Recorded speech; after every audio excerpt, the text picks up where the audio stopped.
ตัวหมู่อันธพาลคนนั้นขี่หมูม่วงคนแล้วก็ปากันตัดกิ่งตัดก้านทำลายมะม่วงเป็นต้นเนี่ยพยายามจะทำลายทำลายศาสนาแต่สั่งเมื่อพวกเขาว่าประเภทบูสุดท้ายป้ายไปหมดจำเป็นว่าป้ายขาดหายเนาะจ้าขาดหายจ้า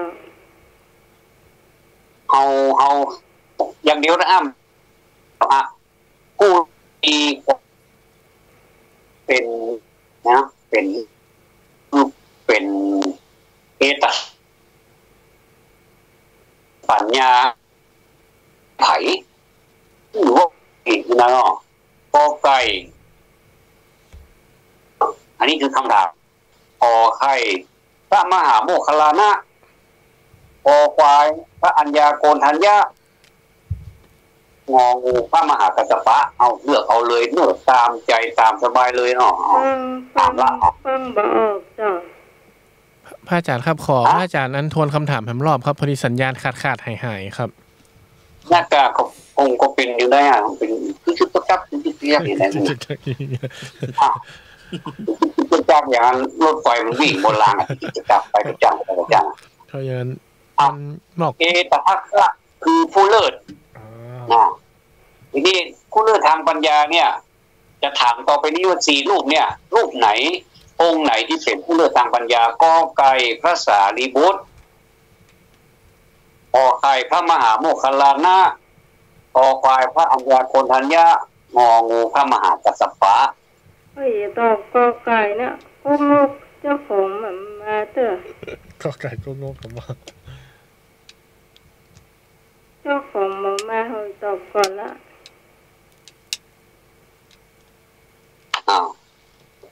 นี่ถามแบบเบาสบายท้าทายโควิดเนี่ยเหรอกราบไหว้สาท่านสมาท่านทิศชนนท่านทวารเจ้าสวัสดีน้องหมายและสวัสดีผู้ร่วมรายการธรรมะใครเครียดทุกท่านมาแล้วเจ้าไปบ้านเขาดำกำลังมาเจ้าและน้องพ่อกอไก่เจ้าพระสารีบุตรเจ้าพี่พรประเสาเจ้าสารีบุตรเอาละภาษาลีบุตรวันนี้ง่ายสายต่อไปเจ้าไงน่ะเจ้าพ่อกอไก่เนาะเจ้าเฮ้ยขอตัวเนาะบอกผิดกฎหมายด้วยเนาะสำนวนบัญญัติลุงผมบอกผมครับซึกลากกับยาแสลงตึงยาถ่านน้ำแดงเลิกเจ้าน้องไม้เจ้าไม่นอนกับตัวน้องไม้นะคะตะกี้ไหว้สาท่านและชนนจะได้เจ้าตะกี้ไม่นอนโดนในเฟซจำท่านมาได้นะเจ้าเป็นคนสูงจ้ะไม่นอนมีหูกคนละเจ้าคนสอนได้ถ่ายหูกกับคนวันที่ไปวัดไหนเก็บผู้ปี่ไว้เจอเนอะผู้ปี่งามนะเจ้าดีครับสาธุเมนวันเจริญพรนอกตายมาเรื่อยตายมาไหลมาเทมาเนอะเหมือนที่สตางค์ง่ายนะเนอะมาละงานปานะเจ้าพี่ต้องก็เอาข้าวกอไก่พระสารีบุตรนะเจ้ามาเนอะน้องต้นไฟเนอะน้องต้นไฟไอ้บ่าวต้องน้องบัวนะเจ้า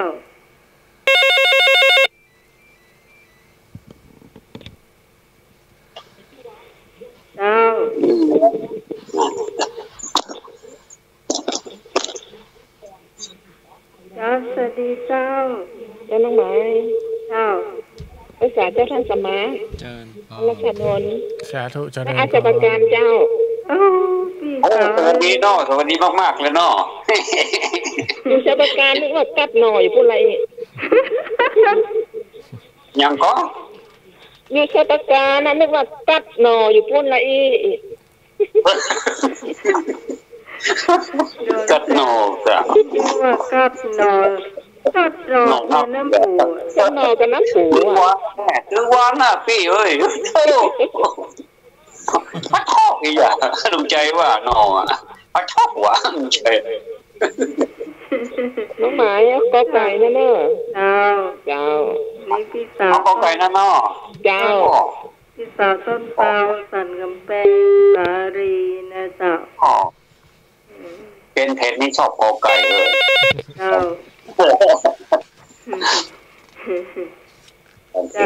พี่ไหมเจ้ากอไก่กอไก่กอไก่เอากอไก่เนาะเอากอไก่กอไก่แน่นๆกอไก่นี่เนาะคนไฟมันองค์มันแต่กันกอไก่เลยไอ้เนี่ยไปไหนกอไก่คอไข่คอปัดคอควายคอคนคนละฟังเจ้าครับผมมาครับอาจารย์ครับมาแล้วจ้าครับเจริญได้ลงดาครับครับสวัสดีดงบัดดาสวัสดีแล้วกะสวัสดีมากๆเด้อลืมมันติดขาดตอนครับผมขาดสวัสดีเด้อสวัสดีเอาพูดว่านะครับครับแล้วพูดว่านี่มันไผว่าอย่างไรหรอมาขวาเลยไผว่าอย่างไรหรอเอาก้อไหนอ่ะกอไก่โง่ครับกอไก่โง่เนาะเนี่ยเจ้าตำราเลยกอไก่โง่ครับดีครับปกติเด้อเขาลองน้ำลงเด้อน้ำปานะพวกกำนันให้ฉายาพวกกำนันไปยกหม้อข้าวต้มมันลงเนอะเพราะนั่นเขาว่าป้นหวงยกหม้อข้าวต้มมันลงมันซ้ำหมดพ่อได้ทำเอาไปเลยแล้วบอไอ้เนื้อไม้ยังครับไอ้เนื้อไม้ยังนี่ไอ้มาแล้วก็เป็นน้อยนึงเนาะเพื่อความรู้มาเนาะมาเนาะสวัสดีครับจ้าเลยเปิ้ลกำลังมาโพสบัตรกันเปิ้ลเฮ้ยบัตรกันนะเป็นอย่างมาแล้วหรอกุ้งแล้วครับโอเคกุ้งตะกี้สายยาเปิ้ลก็มารู้ยามาเนาะบอกกันนั้นนุ้ยกำนันเจ้าของตำราเนาะครับเจ้าของตำรา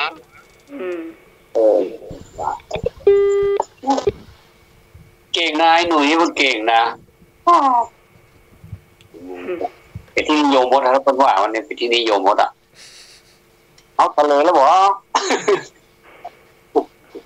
ทะเลแล้วน้อพี่น้องเด้อตุ้งมเอาประกาศที่โลกหูเลยล่อว่าตัวน้องไหลมาถูกหมดเอาเลยข้อกอไก่นะมันพ่อได้รับคะแนนสูงสุดเลยภาษาดีบูตะกะเนาะอันนี้เป็นเอตทัคคะก็คือเป็นผู้ที่มีความรู้เอตทัคคะคือเอาอีกดีกว่าง่ายๆแบบชาวบ้านเป็นผู้มีความรู้เฉพาะทางด้านปัญญาเนาะทีนี้พระมหาโมคคัลลานี่ก็มีเหมือนกันแต่เพิ่นก็พระพุทธเจ้าพวกก็ทรงจัดไว้เป็นแผนกเนาะแผนกนี่มือขวาเนี่ยแผนกนี่มือซ้ายเนี่ยเพิ่นบอกโผล่กันเนาะก็เพื่อคือการทำงานมันลื่นไหลอันนี้คืออัจฉริยะของพระองค์ท่านนะเนาะท่านอาจารย์เนาะผมพูดถูกกันนี่แม่นครับเนาะแม่นครับอาจารย์ก็คือเป็นอัจฉริยะอย่างสูงเลยก็คือผู้นี้มีความชำนาญเป็นดังนี้ก็เป็นคือเกียรติเพิ่มเป็นดังนี้ก็ประกาศเลยก็เลยกลายเป็นผู้ชำนาญในด้านปัญญาอยู่เบื้องขวาเนาะอยู่เบื้องขวาคือทักษิณาคือด้านขวาแล้วก็พระมหาโมคคัลลานะนี่อันนี้เพิ่มเติมเนาะก็คือจะได้หลายอย่างเป็นผู้ชำนาญการในอิทธิฤทธิ์คือ ก็แม้แต่เป็นผู้ชำนาญอิทธิฤทธิ์ก็ยังถูกโจทย์500ฆ่าตายนะอันนี้ก็เป็นมันเป็นอยู่ที่บุพกรรมเนาะอย่างที่คนเอาบุพกรรมนั่นไผ่ดึงเว้นมาได้สักคนอันนี้มีความชำนาญในด้านอิทธิฤทธิ์และพระอัญญาโกณทัญญาล่ะอันนี้ลูกแรกอะที่บรรลุอรหันต์ท่านเป็นได้เพิ่นยังมาได้อย่างอื่นเพิ่นยังมาได้แบบอัญญาห้องมาได้นี่ต้องแต่เพิ่นก็มีของเพิ่นนะท่านอาจารย์เนาะครับแม่นครับเพิ่นก็มีการเป็นผู้ที่หูราตรีนานน่ะก็คือหูวันมือหรือเพิ่นอยู่มือหรือเพิ่นว่าเด้อตั้งแต่พระพุทธเจ้านี่แบเบาะละกะเนาะเนี่ยขนาดทำนายกันนั่นละแล้วก็ประเดี๋ยวนี้มาเป็นอรหันต์นี่ก็โคตรบุญขนาดน่ะก็มีหูราตรีนานก็คือเป็นคนที่เกิดมือนี่ได้งูง่ายๆและอันพ่ององูก็พระมหากัสสปะอันนี้ก็เป็นผู้ชำนาญเหมือนกันนะผู้ชำนาญการพิเศษทางด้านธุดงค์ถ้าเกี่ยวกับธุดงค์นี่จะต้องเข้าไปเรียนถามพระมหากัสสปะนี่จะบอกหมดทุกข้อทุกแง่ทุกมุมละเอียดมากเลยอันนี้ก็คือเขาตอบข้อเดียวแต่เขาสามารถรู้ได้ถึง4ข้อเนาะอาจารย์เนาะอันนี้เผื่อเขาเนาะเผื่อซื้ออย่างซื้อ1 แถม 3หรอ1 แถม 3ช่วงโควิดนี่ต้องเผื่อทุกอย่างนะครับอาจารย์พุทธตื่นมายุ่งมาเกี่ยวพุทธตื่นนี่มาเกี่ยวกันแนวคือชื่อท่านได้ความรู้หนักๆเด้อช่วงโควิดนี่ที่ไปได้เลยเนาะที่ได้นะเจ้ามันมีพุทธตื่นมันมีกำไรได้กับปัญญาจริงๆก็นี่โมนท่านสมัครเนอะผมแล้วไปละตาไปก็ตามมันตรงนี้แต่ท่านละวิชาวินัยเบญจศีลเบญจธรรมเอาไปน้ำปูนจงเลือกข้อที่ถูกต้องเพียงข้อเดียวข้อเดียวนะข้อที่8ข้อที่8ถามว่าบุคคลในข้อใดจัดว่ามีวินัยที่สุดก็แดงสวมหมวกกันน็อกเพราะกลัวตำรวจจับขออ้อยไม่ทำการบ้านเพราะลืมคอส้มลัดคิวซื้อของพ่อรีบงอจอยตัดผมสั้นตามระเบียบของโรงเรียนเอาละรับตาก็มีข้อถูกแล้วเด้อมันถึงมีข้อถูกข้อนอกจากเนาะสาบานได้มันถึงมีหลับตาแล้วลืมตาก็ต้องหลับตาดูกันเอาหลับตานั่งสมาธิคำเดียวมันก็ตอบได้เลยอาจารย์เนาะ4ข้อก็หรอบุคคลในทบทวนเนาะบุคคลบุคไม่ทันนี่อันนี้แน่นอนขนาดมาละสาธุเจริญพรวันเดียวครับผมขอเดานะครับไปเดาไหมเหรอข้องงงูค่ะงองูแต่ใส่มากๆเมียงๆแล้วนะ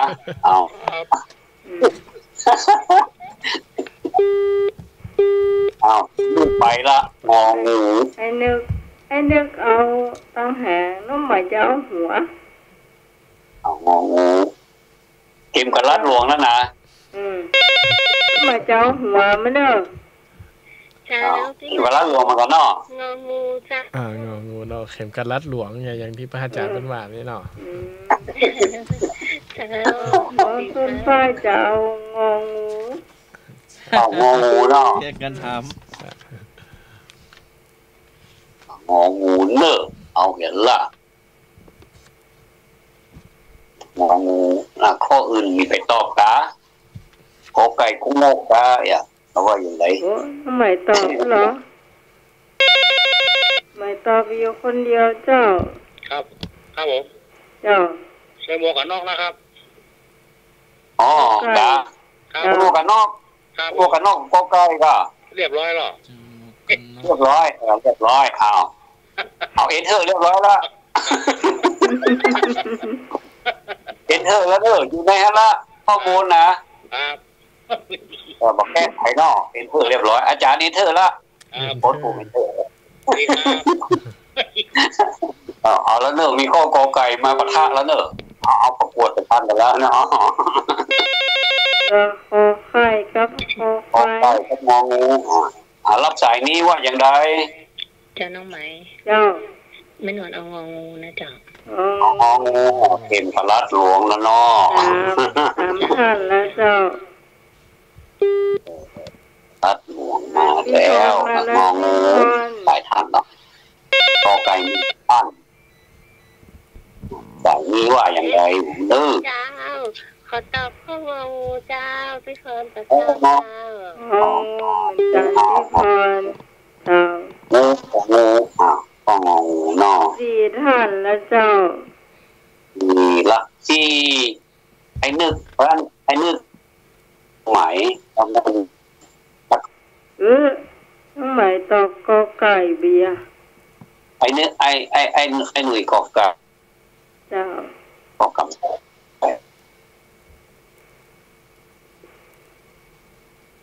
จังคาดหายเนาะวันนี้ของท่านทวัดเสียงคาดหายท่านอื่นมีก็สนุกกันมันมีเล่นของตรงนี้เรื่องโอพิเศษนะวันนี้เป็นวันเสาร์แล้วของโอพิเศษมาตายมันดีกว่ากินยาคลายเส้นกันเนาะ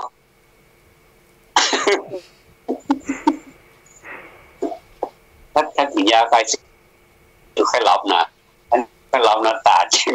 ตาใสมากๆนี่มันต้องกินยังต้องกินกาแฟก็ได้นะท่านเนอะวันนี้เป็นได้กินนี่ฮะแม่บุญว่าบกินจะไหวหรอไหวก็รับกันเนาะเขามีอารมณ์ร่วมกันสร้างสรรค์เนาะสร้างสรรค์สิ่งเขาทันนะเนาะ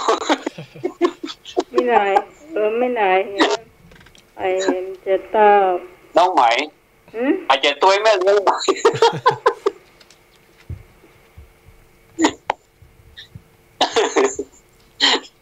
ป้าห้องกระลึงป้าห้องกระลึงมันล่างแดดออกไปกันเอาว่าไปเลยก็มีแล้วก็มีอยู่ก่อนนะไม่ปูนนะไม่ปูนไหมยังแม่บุญตอบหรือยังแม่บุญตอบหรือยังมาแล้วอาจารย์มาวุ้ยดื้อรถจะออกแล้วเนอะมาแล้วสาธุเจริญพรเจ้าตัวน้องใหม่เนอะตัวน้องใหม่เจ้าตัวหนุ่ยเอาอยู่กัน3 คนล่ะ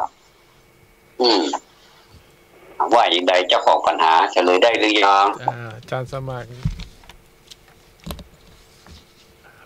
ลืมปัญหานั่นลืมคำถามประกอบวิชาวินัยเบญจศีลเบญจธรรมข้อที่8บุคคลในข้อใดจัดว่ามีวินัยที่สุดก็แดงสวมหมวกกันน็อกเพราะกลัวตำรวจจับยังไม่ถูกเท่าไหร่ขอไข่อ้อยทำการบ้านเพราะลืมยังไม่ค่อยถูกเท่าไหร่ข้อคอส้มลัดคิวซื้อของเพราะรีบยังไม่ถูกว่าถูกนะฟังข้อที่ถูกคือจอยตัดผมสั้นตามระเบียบของโรงเรียนครับที่ก็ผ่านไปแหมข้อหนึ่งเดี๋ยวดูเวลาหน่อยเอาละพุทธประวัติหมดเวลาหรือยังเนี่ยวันนี้เอาเข้าจัดหมดเวลาพุทธประวัติแล้วเจ้าแล้วเสียดายทำเป็นยังไปว่ากันเอาต่อไป เดี๋ยวเราจะมาเข้าสู่หมวดอาหารของเราเจียเนอะเสร็จของเราเจียตอนนี้เรามีผู้ชำนาญการที่เอามาเรียนในอธิบายเรื่องอาหารเนาะผมจะไปน้องไหมไปผู้ชำนาญการไม่พูดหนักอ่ะน่าจะ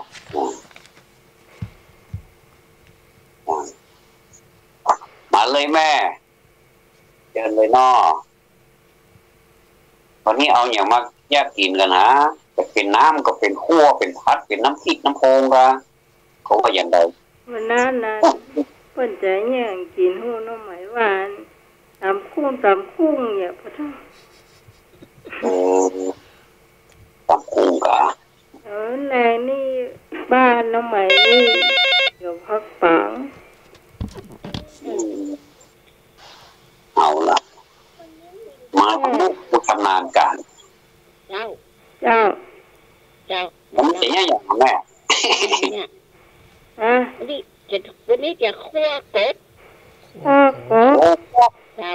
สี่ทุ่มไปนี่นะจะสี่ทุ่มแล้วนะคั่วกบอยู่การลำอยู่เนาะเอาแล้วก็คั่วคำว่าเป็นอย่างมีอย่างพ่องนี่อย่างใดพ่องนะพ่องอยู่หรอเอากบไปซากกบมากากบที่เป็นอันนี้แล้วนะปิ้งแล้วนะไปใส่ไม้หีบแล้วเพิ่นเอาไปย่างเลยนะไปหั่นนอกแล้วเอากบมาล้างก่อนล้างแล้วก็เอามาซับเป็นต้นกบตีนมันขว้างเหี้ยกบปักมันขว้างเหี้ยก็กบโดดนี้แล้วเป็นตีนนะเจ้ากบใส่ถ้วยไว้แล้วนี่ก็มาปรุงน้ำพริกก็อย่างนั้นน่ะแต่ยังหาคั่วไก่นั่นนะเจ้าคั่วไก่ก็ใส่จะไข่ใส่ข่าจะขมิ้นนี่นะมันขาวเนาะจะขมิ้นขาวเนาะเจ้าแล้วก็ใส่ขมิ้นนักให้น้อยใส่จะไข่นักให้น้อยไม่เนาะเจ้าเขามิ้นที่เป็นแง่นี้เนาะมาล้อมมันแค่หอมได้เขามิ้นสดๆเลยนะ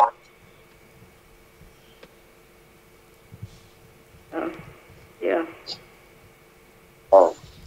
ยวแม่แล้วอย่างเงี้ยเลยหายไปแล้วแล้วเงี้ยได้ต่อไปแม่เดี๋ยวนี้สัมภาษณ์เนอะสัมภาษณ์เกี่ยวกับการทำงานแม่ได้ยินก่อน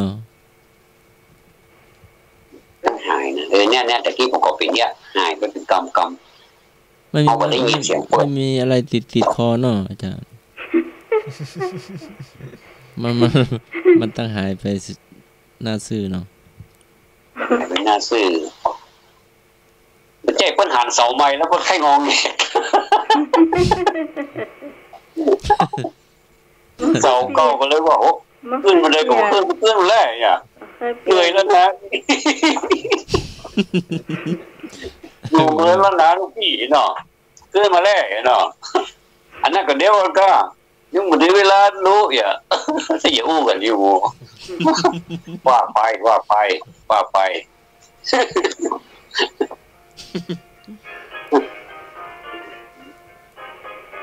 เอาแม่หายไปเหรอจะพูดอยู่ในสายอยู่เนอะเรื่องมันฝนตกมันก็เลยกลายเป็นว่ามันจะมีปัญหาเกี่ยวกับคลื่นกันนะอาจารย์เนาะมาแล้ว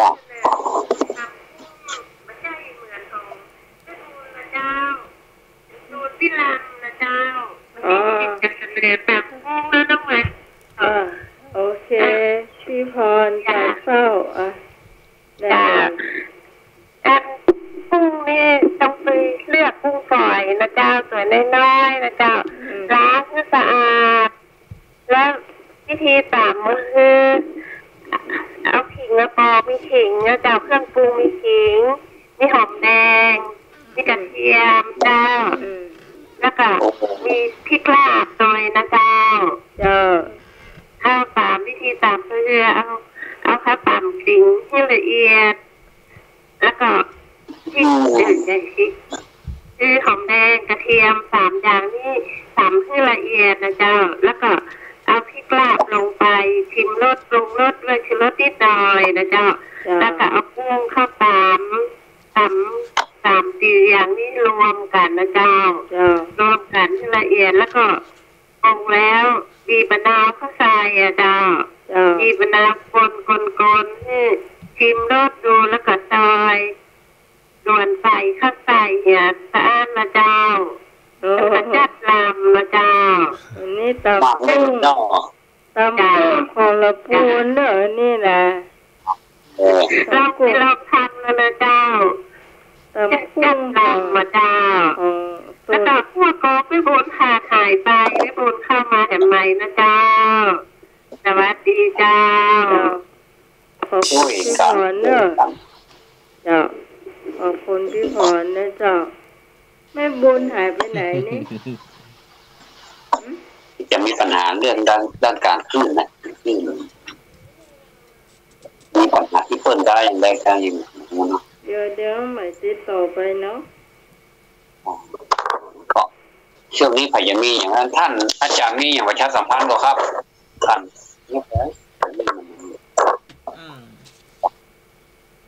นี่มีอยู่ก็ได้มีขอตรงนี้เราจะได้หรอตรงที่ต่อนี่ครับเจ้ามีอยู่ของพิเศษเนี่ยก็เจ้ามีอยู่หนึ่งเจ้าไปได้แม่แม่บุญอย่างนักไม่เหี้ยคนเดียวอ่ะมาละไม่ใส่น้ำหมายที่เหี้ยเนี่ยแล้วออกมาเป็นพี่พรภาษากุ้งเนี่ยพี่พรมาใส่ร้องให้ลงจ้าจะเข้าตามสถานีเมื่อไหร่ยุ่งมันก็ดักคนเดียวมันเนาะเครื่องมันก็มาดักนะรับไทยมีปัญหามาแล้วเนาะว่าต่อเนาะว่าแล้วเจ้าแม่เจ้านี่อยู่ที่ไหนอ่ะถึงตำน้ำพริกแหละเจ้าตำน้ำพริกอาจจะใครอาคาบินตำใส่บวกเตรียมเนี่ยนะแต่ที่แห้งอาเทศเห็นหน่อยนะตับข้าวนะอาเทศมันก็นี้ประจันมันที่เกลียดแล้วนะมันที่ยังเอาพวกไก่เนี่ยนะตั้งหม้อขาใส่น้ำมันเนี่ยน้อยต้องใส่น้ำแล้วก็ตักน้ำพริกแล้วคั่วมะนาวทำแล้วก็กุ๊กที่เขากุ๊กไว้นะเอาไปคั่วใส่น้ำพริกนั้นคั่วไปคั่วมันจะหอมล้างคุกนั่นนะล้างคุกเข้าใส่ล้างคุกเข้าใส่แล้วก็เติมน้ำมันท่วมมหาบดีนี่เราไปใส่น้ำหน่อยนั่งมันสุกนี่แหละมันเวลาเขาคั่วแล้วก็มีน้ำหน่อยน้องเนาะอันนี้เขาคั่วเขาจะแกงนู้นนะไม่เนาะอันนี้เขาคั่วหรอแกงต้องมีน้ำหน่อยเนี่ยคั่วมันแห้งหน่อยแห้งแล้วใส่เวลามันว่าต้องมีน้ำหน่อยได้กินน้ำมันนะคั่วแล้วก็จิ้มไว้แต่ต้องบะคูดด้วยเนอะจริงไม่บะคูดด้วยใบมะกรูดขาดมาได้เนาะแม่เจ้าขาดมาได้ขาดแล้วกันเคยต้องหอมป้อมบางทีฝรั่งเนี่ยใส่กระดองกับคนใส่คนมาสักการก่อนทุกละกินเรียบร้อยละจ่ายจะเติมมาคนเดียวมากอย่างไรนะเจ้าเป็นจริงนะทุกละใส่ด้วยทุกละนะทุกละ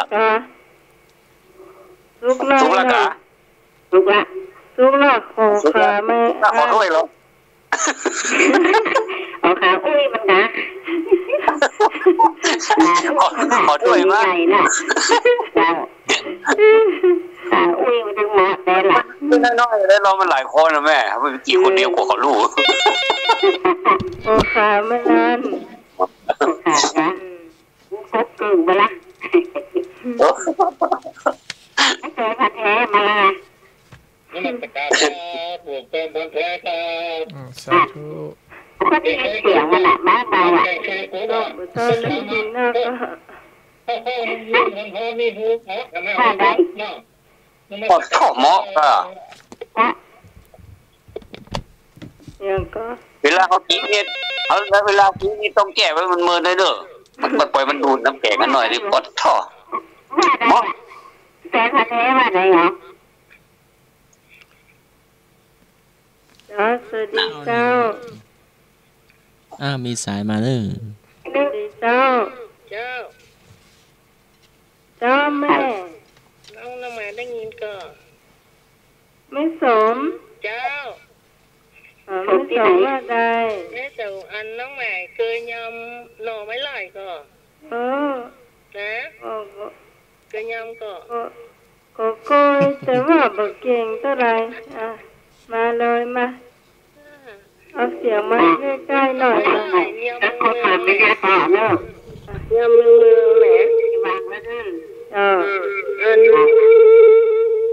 เอาเกะหน่อย ยำหน่อไม้ แล้วก็มาเอาตาที่แข็งๆมันออกฟังนี่เนาะแล้วก็เอามาตาตั้งหางเนี่ยที่แข็งๆว่างแล้วก็เอาไม้เลี่ยมๆแหลมๆมาซีกไว้มดแล้วก็เอาปั้นน้ำเห็นหน่อยหนึ่งปั้นน้ำแทนนะปั้นน้ำออกเห็นหน่อยแล้วก็เอาตำน้ำพริกกระเทียมกระเทียมเนี่ยแล้วก็เอากระตำแล้วเสร็จเอามาพริกแล้วก็เอาน้ำปูมาตักน้ำปูใส่เห็นน้อยนึงแล้วก็มกปมนี่นะแล้วก็เอาใบขิงนะซอยใบขิงก็ใส่ไงแล้วก็เอามันยำให้มันเข้ากันเอาสูตรใส่น้อยนึงมันเข้ากันแล้วก็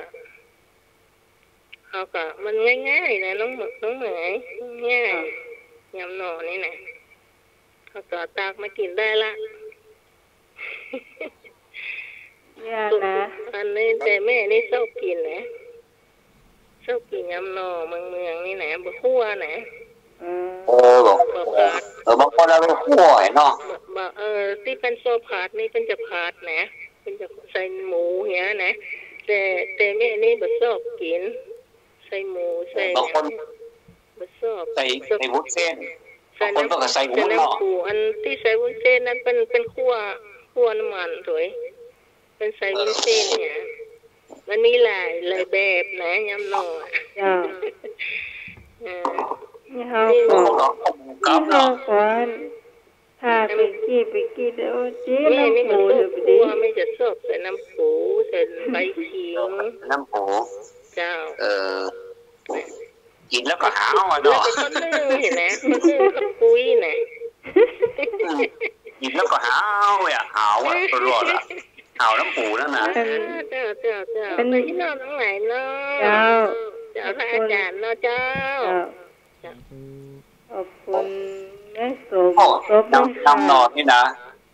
ยำหนอนนี่ขอวิจารณ์ยำหนอนเลยมันจะวิจารณ์ในวิธีการของเพื่อนนำใจวิจารณ์ถึงว่าตอนเขากินแล้วนี่มันหาวเนี่ยน้องใหม่หาวน้ำปูเนาะไม่ได้กินมาถึง10 กว่าปีถ้าจะหาน้ำปูแก้มันหาวน้ำปูแล้วไอ้นี่เนาะมันล้อมอีกนะอ่ะบางคนว่าถูกลมแค่หาวแต่นะหาวเป็นน้ำหูน้ำตาอ่ะมันบ่ถูกลมเปิ้นอ่ะแล้วก็น้ำปูนั่นก็อวดดีล้อมอยู่เนาะตายเอาอวดที่ปีกอย่างกับเจ้ากันตัวเองอบแม่บุญก็น่ากินกระตาเอาขามาแม่บุญอยู่เข้ามาแดงอีกสัก2 กิโลน่าจะไม่แดงหายไปไหนไอ้นึกตะกี้แม่บุญลืมยังไอ้นึกจับ อันจำได้ปะไอ้ลืมพี่แจ้เนาะลืมพี่แจ้แต่เอาพี่แจ้ลอยอ่ะแจ้น้อยๆแล้วนะพี่แจ้น้อยๆน่ะวันพ่อลำแต่ครับโอ้โหมืดน่ะนั่งกดถวายแว่นยายหนุ่ยบ้านอากาศจึงบอกว่าหน้าไผ่แต่เดียวไอ้หนุ่ยน่ะเดียวกินข้าวตัวให้ตัวหนำหยังมาครบใส่พี่แจ้ตั้งเข้ามาแดง2 กิโล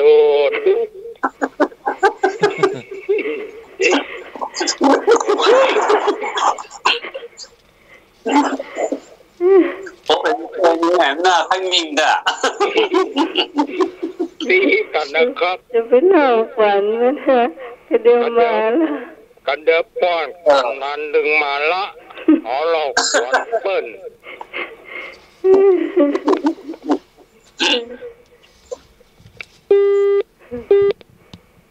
น่ะมาได้กันเอาละว่าแล้วเถอะเจ้านมัสการครับปู่แฟนบันแท้ครับน่ากินนักมาได้นะทีนี้มันเป็นโรคเกาต์เนอะโอ้โรคเกาต์มันปวดเนาะโรคเกาต์ให้เป็นไหมอย่าให้เป็นตาปลายบ่โอ้มาเป็นสักอย่างแล้วออกกันเตอะนออาจารย์สมัครเนาะชอบปีกับแล้วเหลือเงินเดือนก็ไม่ได้สักบาทล่าออกไปบ้างเป็นอย่างบ่เป็นว่าเป็นโรคเกาต์จะเป็นไหมอย่างเวลาไปทำบุญนี่เขาสอบเป็นเกาต์หมดอ่ะโอ้เป็นเกาต์เสียงนักน้อยเป็นเกาต์เป็นประธานนะเสียงนักน้อยนักเป็นเกาต์นั่นหมายความหมายคนละอย่างเนาะเกาต์คนละอย่างเป็นประธานเป็นต้นเป็นต้นมันเป็นที่มาของเงินน่ะเป็นต้นเป็นต้นอยู่นั่นไหวเนี่ยเป็นต้นอยู่มานั่นไหวเนี่ยต้นน้อยเดียวมันน้ำหายเสียบเอาเข้ามันหลำรูอะไรอย่างต้นนั่นละไอ้อย่างแค่รับงบลงอุ้ยเอาเรือต้นใหญ่ๆตึงดีตาน่ากะก็เลยเอามะนาวอาจารย์สมัครเอาต้นจัดเงาะมาฮื้อมารูนอ่ะก็อ้วนดีขนาดน่ะบอกว่าต้นมีบ่ไปได้ที่ไหนมาหูหมอคนก็ใต้ศาลาใต้ศาลาพอดีอาจารย์พระครูก็ให้มาอาจารย์พระครูสมุวิศวะก็ให้มาปิ้นใบสวดธรรมจักรเหมาะขนาดอาจารย์โอ้พอดีเขาปักมันนั่งไปร่ำรุ่มรู้แล้วก็เลยเอาวางใกล้ๆกันนั้นเนาะต้นมันหนักอะมือดีครับต้นพี่มันน้อยมันปักได้สัก5 ปันแต่มันเกินน่ะแล้วหน่วยมันเยอะอ่ะหน่วยมันหนักมันละที่ท่านอาจารย์เขามานั่นนะมันแข็งแรงเนาะฐานมันดีอ่ะเอาตั้งนี่มันแบบก้นของเขามันฐานมันน้อยไงก็คือว่ามันไปมันน่าแล้วมันเชหรือว่าเอาไม้ไปค้ำก่อนเอามะนาวไปค้ำแทนเอามะนาวไปค้ำแล้วมันออกมาเป็นใบแดงใบเขียวอย่างมะนาวนะออกไปแล้วผมเอาบุกยิ่งกีมาเอาบุกยิ่งกีมันได้ฮับเกิงนะมันที่เป็นก้อนเนี่ยที่บอกก่อข้างๆอ่ะออกมา3 ก้อนออกมาใส่เอาบุกยิ่งกีมามะนาวหายวะมีตะหมูบุกยิ่งกีมันกันหมูเป็นต้นผมเนาะจะไม่แดงเอามาถวายแล้วล่ะจับหัวหมดไปได้เด้อถ้าไหวเอาไปก็ดีละปียังเอาเกลือไปตาลน้องใหม่เนาะอันที่แบกมันก็เป็นดอกแก้วกันหลงรวยมันเอาก็ว่าต้นเขาได้สัก20,000 ต้นหอยไปใหญ่ๆหมดต้นกล้วยหอมเอาละต้นนี้เอาต้นกล้วยไปดีกว่านะกับนี่ถ้าจะแปลงต้นเป็นต้นค้ากับแปลงมันแบบอ้วนๆหน่อยเนาะแล้วเอาปรับแบบนั้นนะอ้วนๆหน่อยแรงมาแล้วต้นนี้เอาต้นกล้วยเอาต้นกล้วยก็คือคันนี้ต้นกล้วยวัดไฟเห็นจะหมดแล้วเหลือ2 หน่อ 3 หน่อถ้าแบ่งค่าได้ก็รักษาไว้เนี่ยค่าได้อันหน่อกล้วยไข่มาก็ได้หรอมีร้านปีมีเอาไปปลูกนะเอาไว้กินกลัวเขาตั้งเป็นนั้นปักยอดแต่เฮ้ยไม่ใช่กล้วยไข่เนี่ยนะมันจะปีเดียวก็ได้กินแล้วมันใหญ่เว้ยเนาะเจ้ากล้วยไข่กับแพงเพชรจ้ะแม่นฮะประเดี๋ยวนี้เขาไปพอกับแพงเพชรต้นที่มันเป็นกล้วยไข่สดๆแต่มันบ่ค่อยมีแล้วมันจะเป็นแปรรูปหมดแต่มันขายไปละเขาไปพอไปซื้อเป็นกล้วยนั่นหมดกล้วยแปรรูปหมดเป็นกล้วยชาบกล้วยอย่างพวกกล้วยตับมันมีน้ำผึ้งกล้วยได้แต่ที่มันเป็นวีนบ่ค่อยมีแล้วนะกล้วยอันนี้มันซื้อหน่อมันมาจากกำแพงเพชรเอาใส่รถมาเอามาปลูกวัดไฟต้องการนอกจากนอกเอามาปลูกบ้านเฮาก็เป็นแต่นะแล้วก็ได้กินด้วยแล้วดินแล้วมันเฮามันสมบูรณ์นะเนาะรสชาติมันเป็นได้ห้องกินไม่นอกก็ลำแน่นดี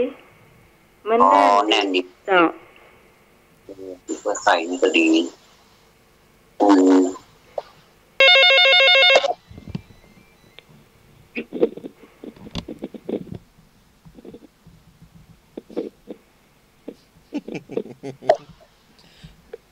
ว่าเยอะก็ว่ามา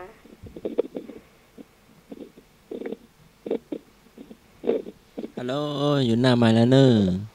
นมัสการครับปลูกแปลงทำแท้ครับเจ้าว่าได้กินกล้วยก็ดีแล้วครับกินกล้วยเพื่อสุขภาพนะเนาะกินบำรุงกล้วยเนี่ยก็เพื่อสุขภาพเลยครับร่างกายจะได้แข็งแรงนะครับเนาะถ้ามีนมเนี่ยแก้วนี่ก็ดีเลยครับเนาะครับราชการครับ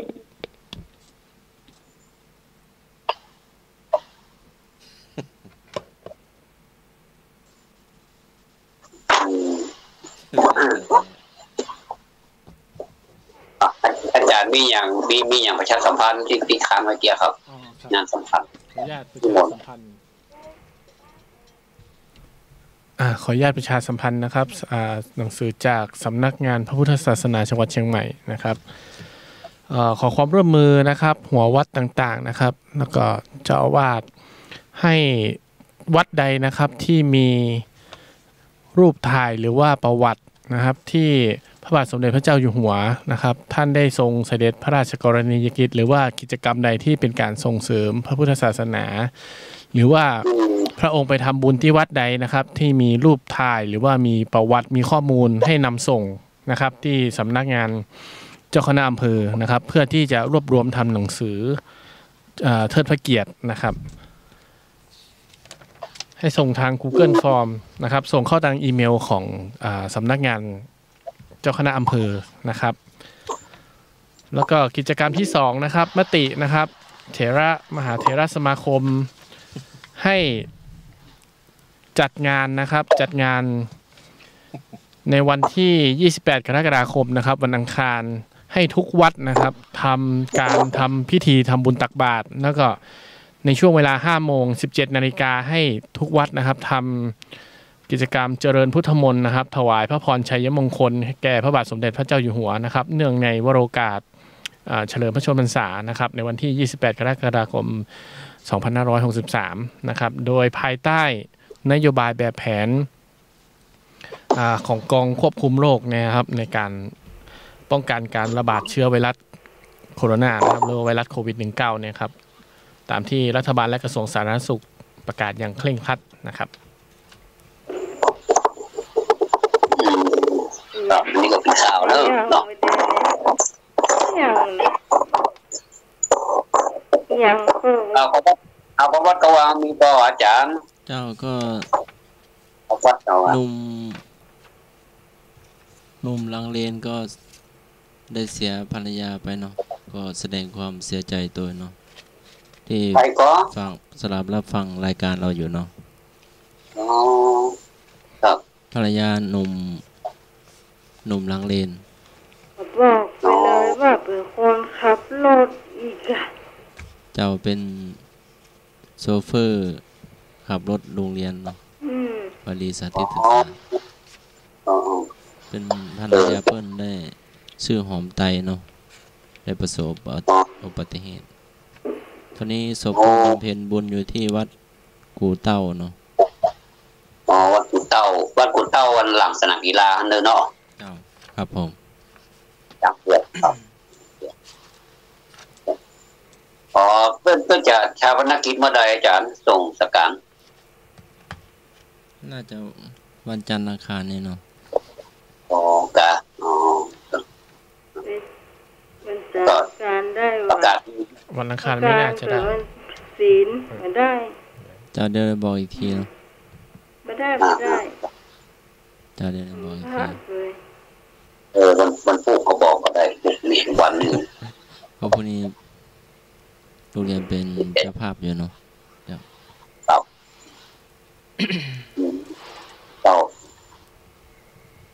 เนี่ยการเป็นการตายอย่างเนาะโอ้มันเป็นหมดเลือกจ้างเป็นหมดเลือกจ้างสำนักไปทางใดทั้งสี่ตายก็ตายได้ใจดีถ้าบัดตายเห็นเลยนี่มันก็คนมันก็จะมีปัญหากันเนาะคนสมมติว่าคนอายุนักขนาดนั้นมันไม่ย่างไปไหนมันก็ล้นโลก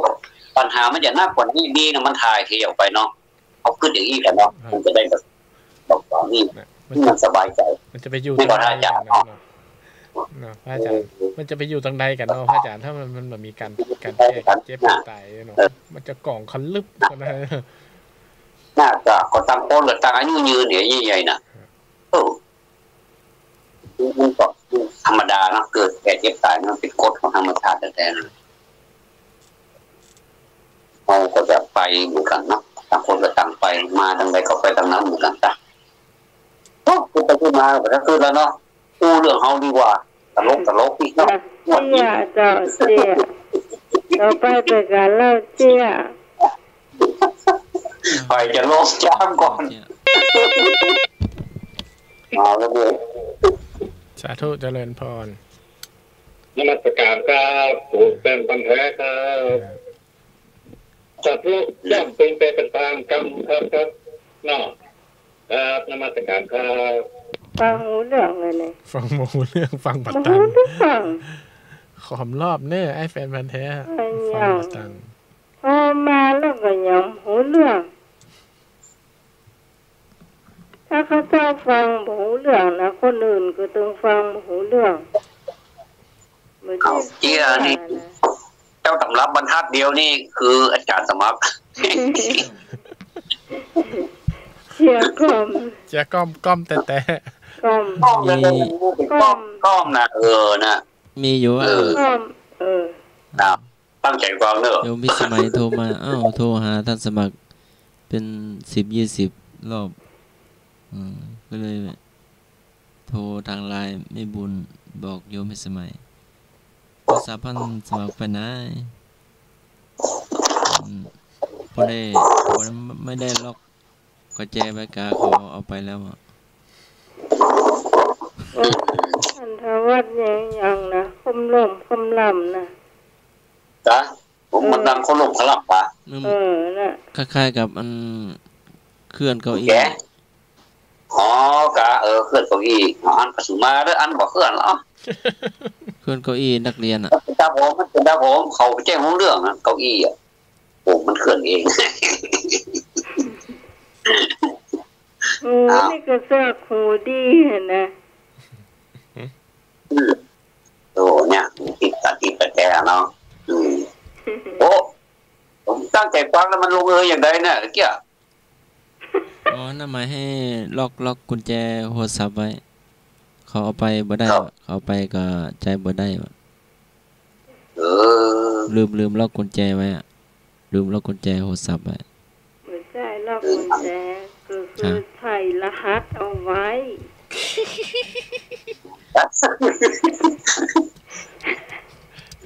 ใส่รหัสนะจะสมัครเล่นพอดีความจริงก็รู้รหัสเอาไว้โอ้คือเขาให้หัวก็ได้เรื่องมันนะให้หัวเอาไปจบแล้วเนาะได้เหรอ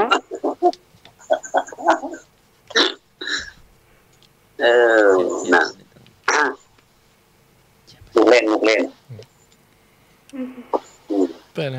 เป็นให้ล็อกรหัสใส่เลขเล่นเอาใส่ยูมาวางทับโทรศัพท์ก็หายอยู่ดีก็มาไปตึงแม่กุญแจตึงโทรศัพท์เลยเอาปิ๊กกับปิ๊กปุ๊บมันบอกว่าคือล็อกแล้วโทรศัพท์ใส่รหัสไขเอาใจได้เล่นเอาใส่ยูวางทับโทรศัพท์มาไปตึงโทรศัพท์ตึงแม่กุญแจมันได้อย่างสักอย่างหรอไม่ได้บอกให้ใส่ลูกกุญแจบอกให้ใส่รหัส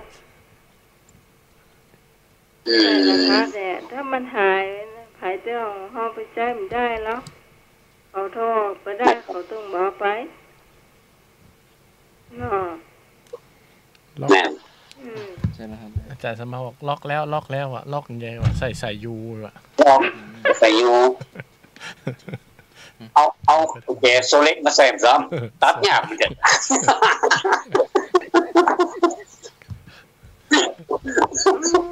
แต่ละแสดงว่าที่พี่บอกมาตลอดเนี่ยเอาโทรศัพท์ใส่ยูอ่ะนั่นเถอะ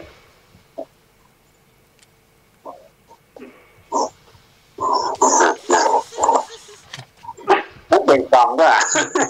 เวรเป็นกรรมของเวรเป็นเวรของกรรมเป็นกรรมของเวรนะน่ะเป็นกรรมหอยตุ้นนั่นเองเนาะก็อีกเรื่องนึงเนาะบิณฑบาตไปตัวกับหลวงพี่ใหม่ไปเดินก็ใส่บาตรไปเรื่อยๆจุดแล้วก็ใส่โอ้ฮัลโหลทำวัดสวดมนต์ปฏิบัติธรรมโอ้ได้อานิสงส์เนาะมาไม่ไกลก็ได้ภัตตาหารแล้วอ่ะพอได้เข้าขากลับก็คิดถึงมารดาก็ท่านได้อุ้มท้องมาก็หนักเหมือนเราอุ้มบาดจนเหงื่อไหลเดี๋ยวหนักก็นมโยมใส่น้ำใส่นมใส่ภัตตาหารกับข้าวเนาะครับแล้วก็เตียวไก่กันต่างหากเนาะเดี๋ยวต้องแตกมาปวดตรงที่เสียเนาะมันเป็นกรรมมันเหมาะหน่อยนะแล้วท่านสมาก็มาจับสายไฟอย่ามาดึงเดี๋ยวจะเซว่ะแต่เจ้าพอดีเจ้าอันทำวัดสวดมันทำวัดเจ้าสวดชุมนุมเทวดาแล้วก็ธรรมจักรกับปวัฒนสูตรก็เลยอู้กับพระอาจารย์สมัครว่าวันนี้จะมีเทวดามาช่วยรับรองว่าแน่นอู้เล่นกันนะครับรับรองว่าแน่นว่าครูเตือนนี่จะไปถึงตลาดต้นพยอมพอดีแต่เจ้านี้ไปถึงเกิ่งตางเพราะปกตินี้เกิ่งตางนี่จะยังแบบมีญาติโยมเปิ้นมาใส่บาตรเตื้อครับแต่วันนี้เปิ้นใส่มากันเต็มเลยเต็มบาตรล้นจนหมูจะล้นยังไงกันเลยว่าจะไหว้ปีกกันอาจารย์สมัครเพิ่นก็ว่าเนี่ยคือคิดถึงตอนพอเกิดตอนแม่เฮาเนี่ยอุ้มตองเนี่ยนักเลยนี่ครับว่าพิจารณาจะอ่านเอาก็เลยขึ้นขั้นใดพอแกอาจารย์สมัครเพิ่นจะจวนอู้แล้วเปิ้นก็ดึงจีวรผมพอดีๆตากไงลงขั้นใด ขั้นใดวัดฝ่ายหินขั้นใดวัดฝ่ายหินตั้ง75ขั้นเงิน79ขั้นเงินเกือบไงหลังไปถึงกู52ลูกเทวดากับตึงบัตตันนะวันละเกือบบดีเหมือนกันโอ้เจ็บในห้องเหรอครับนะอ๋อยังครับยังบัตตันได้ไงใช่ครับตะไว้ตันครับตาไว้ตันแล้วเนาะไม่ได้ลืมขนาดนั้นถ้าบ้านนี่ก็ไปเยี่ยมตึกสูงกันเลยเนาะได้ใจซิดแน่นอนนะบ้านนี้ซิดละมาละโอ้ดีอ่ะแต่ตันนี่เลยนะบุญมีนะบุญมีอยู่บุญกรรมบุญตัวว่าเนาะบุญกรรมบาทก่อนนักบาทก่อนล้นตอนแรกว่าตอนแรกมันเจ้าสักเคจัดดีมาขวายมันเลยว่าอาจารย์สมัครเขาว่าทุกขปัตตาแล้วบอกเอาปิกกันแล้วบอกว่าบ่ค่อยไหวนะบอกเราเทวดาปิกเตอร์จะไปเอามานักแล้วในวันนี้โขนควบไหวส่งเทวดาปิกก่อนวันนี้บาทล้นแล้วล้นเหมวันนี้ก็ขออนุโมทนากับญาติโยมด้วยนะว่าวันนี้ค่อนข้างจะมีตามหลักวันธรรมดานี่จะบอกว่าเยอะแต่วันนี้เปิ้นมาเยอะขนาดเลยได้เกิงหนต่างได้เกิงหนต่างขอบคุณด้วยหลังจากโรคโควิดมาเนี่ยว่าสาเหตุเอานี่ก็ค่อนข้างลำบากที่ไม่ค่อยมีคนใส่บาตรครับวันนี้ได้ยินแบบนี้ก็ดีใจนะเจ้าฟังมาใส่บาตรกันนักหนากับบ้าน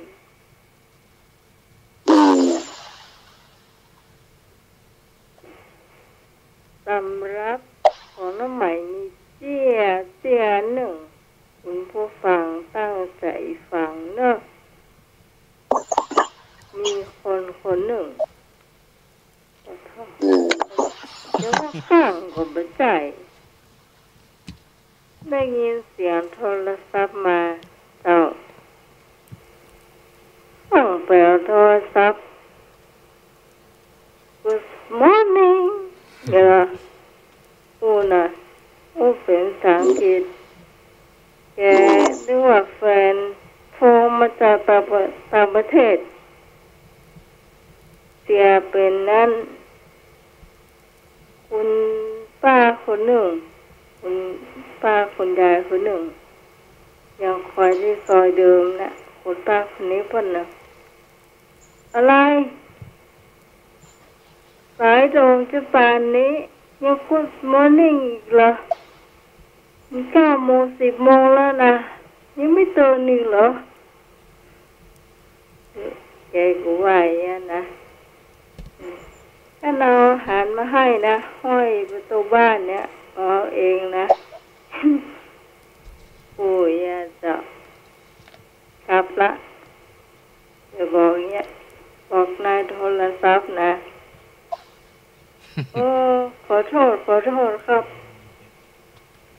โอ้นึกว่าเจ้าอยู่เนาะคุณผู้ฟังนึกพูดว่าเป็นไผ่เจ้าไอ้ชาวประการนึกว่าเป็นไผ่เจ้า Good morning บอกว่าเมื่อเราเป็นไผ่สักคนนะนี่รู้ตัวเขาว่าไอ้เนื้อว่าเป็นไผ่อ่ะ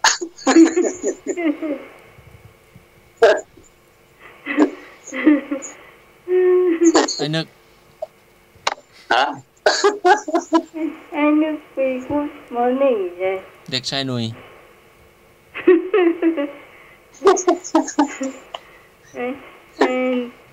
แฟนไปอยู่ต่างประเทศไปหรอ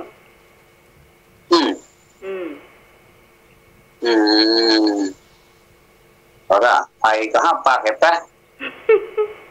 ไม่ต้องโตดเกินนี่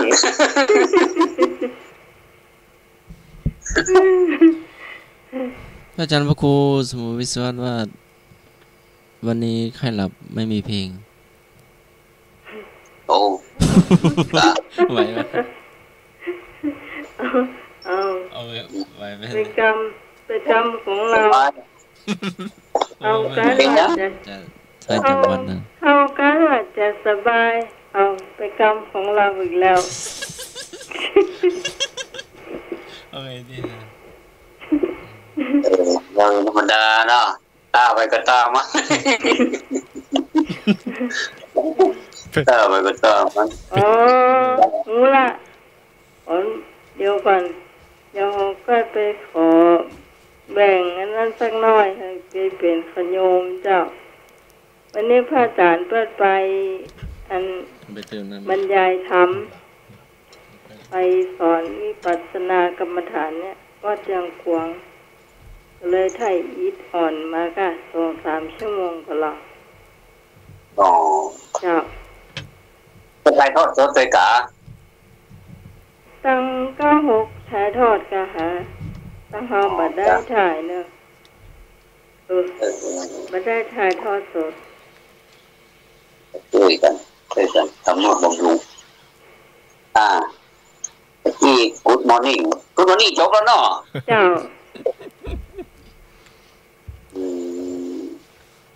Good Morning ดาวิ่งยังมาดูโอ้ก็คุณยิงพี่นี่กระไรนะคนที่ภาษาลุงเพลินทบแดนห้องอ่ะ Good Morning เนี่ยได้ยินละอย่างว่า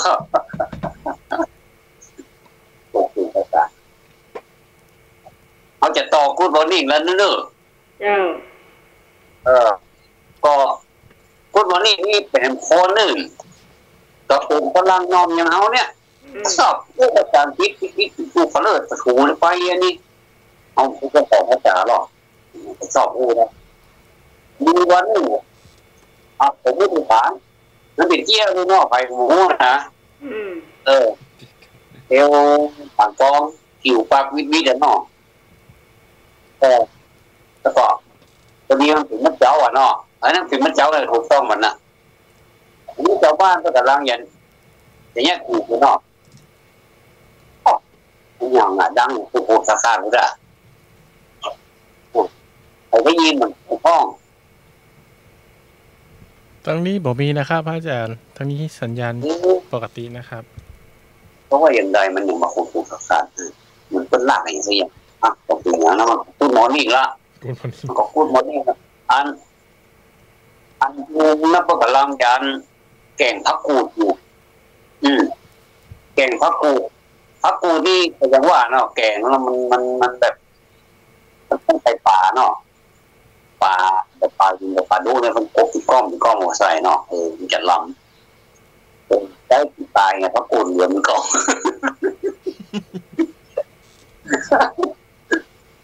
มันเที่ยวไก่ให้โบดีอ่ะลุงนี่ประกอบได้ยินใส่กะมันกูดมันนี่อย่างเงี้ยหรอลุงนี่ก็เข้าใจว่าปัญหาว่าพักกูดเนี่ยพักกูดเนี่ยมันนี่เพราะว่ามันเดือดเนี่ยกะลุงก็บอกว่ามันนี่รู้มันเดือดบดไปเลย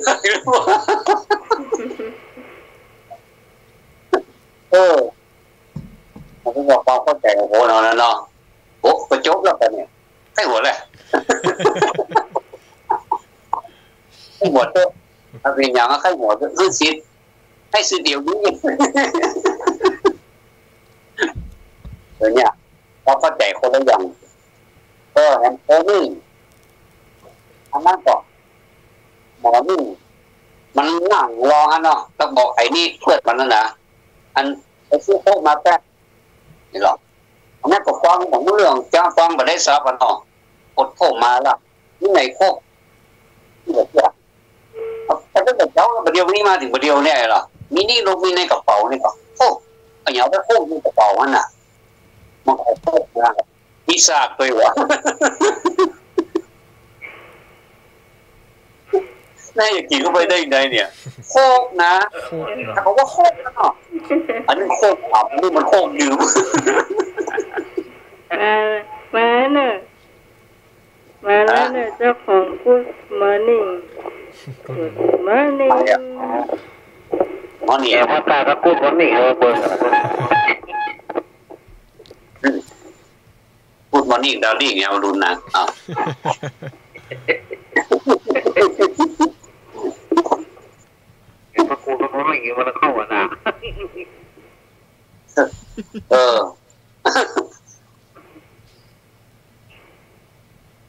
มันมีใครเป็นคนว่าคนวันนี้อ่ะผู้มาประตูยองแนมจุดอ่ะอ๋อจ้ะโอ้ยโอ้เขาเก็บความลับมาอยู่ใช่เนาะนี่ก็เป็นเรื่องเกียร์เรื่องนี้เกียร์นี่ก็แต่งขึ้นมาคนเดียวผมนึกก็ได้มาอารมณ์ดีผมว่ากันผมม่วนนะเนาะครับแต่นี่มันเรื่องจริงอันนี้มันเรื่องจริงนะเรื่องจริงนะเพื่อนเอากับข้าวมาเหือมันเล่นกุศมอนิ่งใส่เพื่อนเนาะก็ควายล่ะเจ้ากับข้าวมาฝากนะให้ประตูบ้านแทบไว้เหี้ยเข้าจะได้หรอสู้พักกูได้หรอพักกูมอนิ่งเหรอเอาว่าพูดพักกูมันมอมันนิ่งเหรอ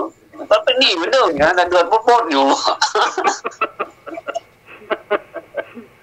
คนเข้าเนี่ยได้อยากเข้านะเราไม่มาพูดมันนิ่งเนี่ยมันอย่าโพสแล้วนี่อย่าเปยแล้วโอ้โหนี่มันนิ่งมันเนื่องอย่างนี้เกิดโพดมากกินด้วยกันมากอีกวะพ้องก็เคยกินแต่ด้วยอาศัยว่าครับอิ่มดีกว่าเดี๋ยวละครับพ้องก็เคยกินนะอาศัยว่ากินอิ่มแน่ๆในวันนี้ไหนรู้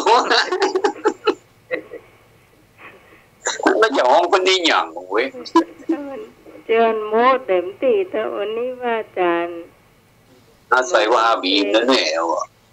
วันนี้อาจารย์บอกว่ามันมีเพลง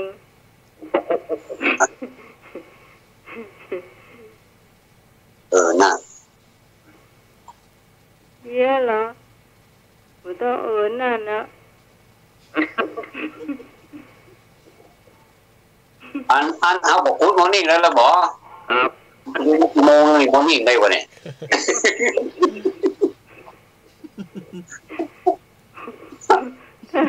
ท่านราชนนท์เหรอ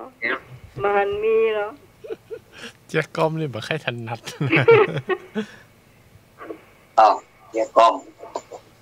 กับจ้องเกี้ยเลยครับเกี้ยจ้องเกี้ยนะก็แต่เรื่องจ้องเกี้ยกันได้ปะผมมีเรื่องนะครับเนี่ยนี่ผมมีเรื่องด้วยครับที่ว่าจะประมาทอย่าประมาทหรอกยังครับผมมีเชื่ออันจะบ้านนั่นหรอกพอเราเปิดเราห้องหลานนี่เราห้องหลานเราก็ยิงปวดสบายนอนป่วยอยู่บ้านหลายเดือนละของเราเนี่ยนักแกเข้าที่ปลายหรอกก็เมื่อยกับบ่ายก็เสือนอนต้มอยู่ตะลีอ่ะขอสูงก็ขอลูกหลานมามัดถึงมามือบ่นขอลูกหลานมัดถึงมามือบ่นหนาบ่นนี่บอกว่าจะดีก็ได้ของหลานขับมาแล้วก็ไปมัดถึงมามือหรอกว่าโอ้ยของเรานักเกยหน่อยอ่ะเข้ามาเลยอ่ะเกิดแก่เจ็บกายอุณเดอร์มัดมือเรียบร้อยวิ่งบ้านโอ้เจ้าลูกกระดาษงานไปก่อนหัวเน่านะ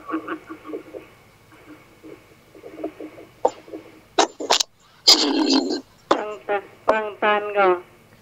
กับตันนะครับได้ยินก่อนปูจานไปก่อนคนเท่าที่มัดมือกันก่อน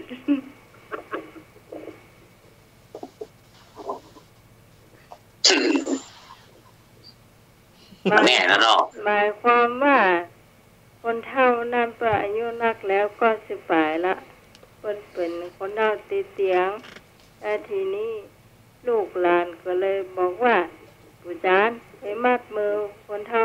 กันเพื่อนไปเนี่ยให้หน่อยว่าไหมว่าขอปู่นั้นมัดมือคนเท่ากันว่าจะก็สิบปลายนักแก่ห้องนี่ค่ะเป็นนักแก่พ่อนักแก่พ่อนี่หมายความว่าอาการหนักมัน ก็ครับอาการหนักแล้วทีนี้อันบูจานบูนานนะก็ไปไอ้เมื่อคืนน่ะแม่แรงน่ะก็ไปมัดมือคนเท่านั้นแล้วก็ปีกบ้านแล้วก็ไปรับแล้วก็มาฟื้นตื่นสักแล้วครับพี่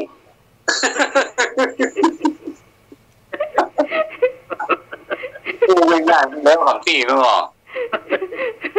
พี่บอกว่ามันก็แล้วครับพี่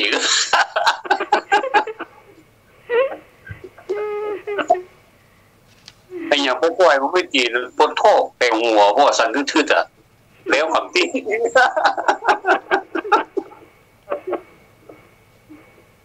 เข้าใจแล้วนอกแล้วครับพี่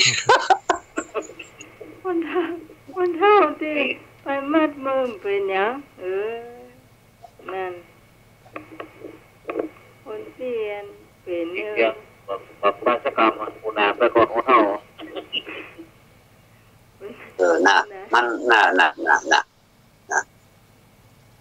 น่าเคยอย่างน่าเคยอย่างไม่ใช่นะโมนะเยาว่าอย่าว่าอย่านะอย่าว่านะก็อย่าว่ามันตายแล้วอย่าว่าด้วยก็อย่าว่า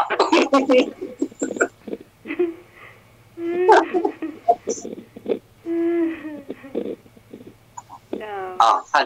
มีอันนู้นมีอย่างดูก็เกี่ยเพราะว่าหนุ่ยนับกับโอ้บะมดจะกล้าจุก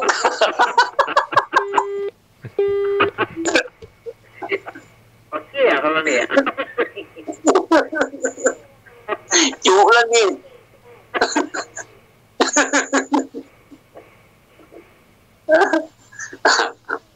เอามดวันนี้ก่อนกินยังมดของมดกะพูดเท่นะคิดเหมาะ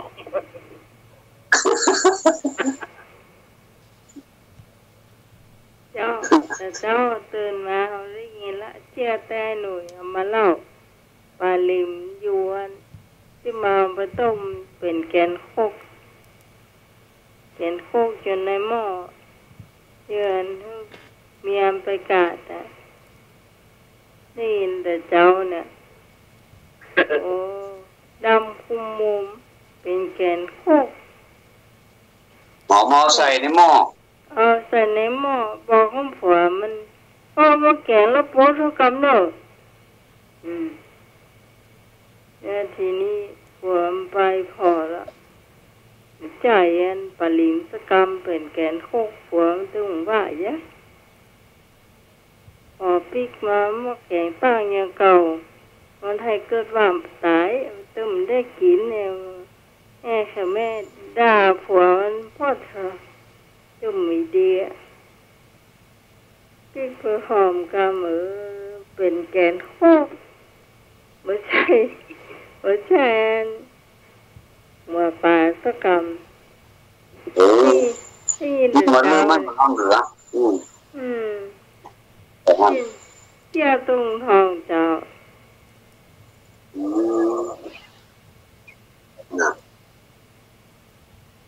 ก็อันนี้เลยเพื่อที่ไอ้หนุ่ยว่าแต่ที่นะเนาะก็เป็นอีกอย่างหนึ่งเหมือนกันเนาะได้คตินั่นน่ะ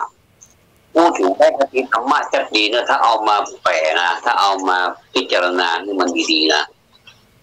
ว่าคนเฮานี่อย่าปั่นป้อนกันยิ้มตายเลยยังได้กันจ้างเถอะความจริงมันไม่เป็นไปตามนั้นนะแต่ว่าความเชื่อของคนเฮาบ่ได้เนาะทำให้เฮาแบบมาปั่นป้อนเฮารู้สึกชื่นอกชื่นใจมันก็ทำให้ใจมันมัวมันบอกให้ม่วนมันก็จะดีขึ้นอย่างคนเฒ่าเนี่ยเนาะก็อายุแก่ก็เฒ่าแล้วเนาะแต่ป้ออาจารย์นี่ก็ถึงเวลาของเปิดแล้วเนาะไปให้ก็จะดีแต่ตัวเก่าจะมาตายอย่างเงี้ย อันนี้ก็ไม่ใช่ว่าเรื่องแปลกอย่างเนาะมันเป็นเรื่องของจังหวะที่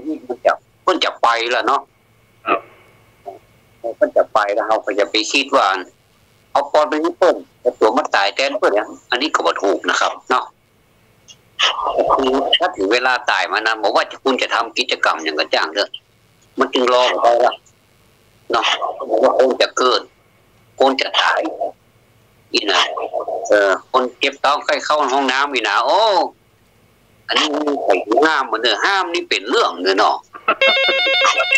เลยนะมาละใครจะเล่าให้มั้งเชิญมาเล่าได้เลยใครจะมาเล่าให้เล่าเรามาเล่าเลยถูกเป็นคนแท้ครับเล่าเรื่องยังกับเรื่องเป็นไปตามกรรมครับเนาะอย่างนั้นก็ซึ่งเกิดเนาะเป็นไปตามกรรมครับแบบนี้ก็ต้องมาตามครับอันนั้นเป็นไปตามกรรมมันถ้าถึงเวลามันมานะมันก็คือสายเนาะก็แค่นั้นเองตัวอายเนี่ยก็คนก็กลัวกันนะแต่มันก็นึงคุณกลัวอย่างใดก็จ้างเนอะมันถึงเอาคุณลงสักวันให้ได้มันก็ท่านอาจารย์ทั้งสองแม่นแล้วครับนั่นก็ยังตรงเนี้ยที่เขาว่าตะกี้นะเขาไม่ใช่ว่าซ้ำเติมเพื่อนนะเอาก็จะแล้วผักอีกสักวันเหมือนกันแต่ว่าไปจะไปลักษณะใดนะก็เจิญตามสบายก็แล้วแต่กรรมผมบอกไปเตอครับผมบอกฟังอันนี้อย่าไทยอย่ามัดอันนี้อูแต่นะอูแต่นี่มันจะอูเล่นเนอะอูแต่เนี่ยแต่นะ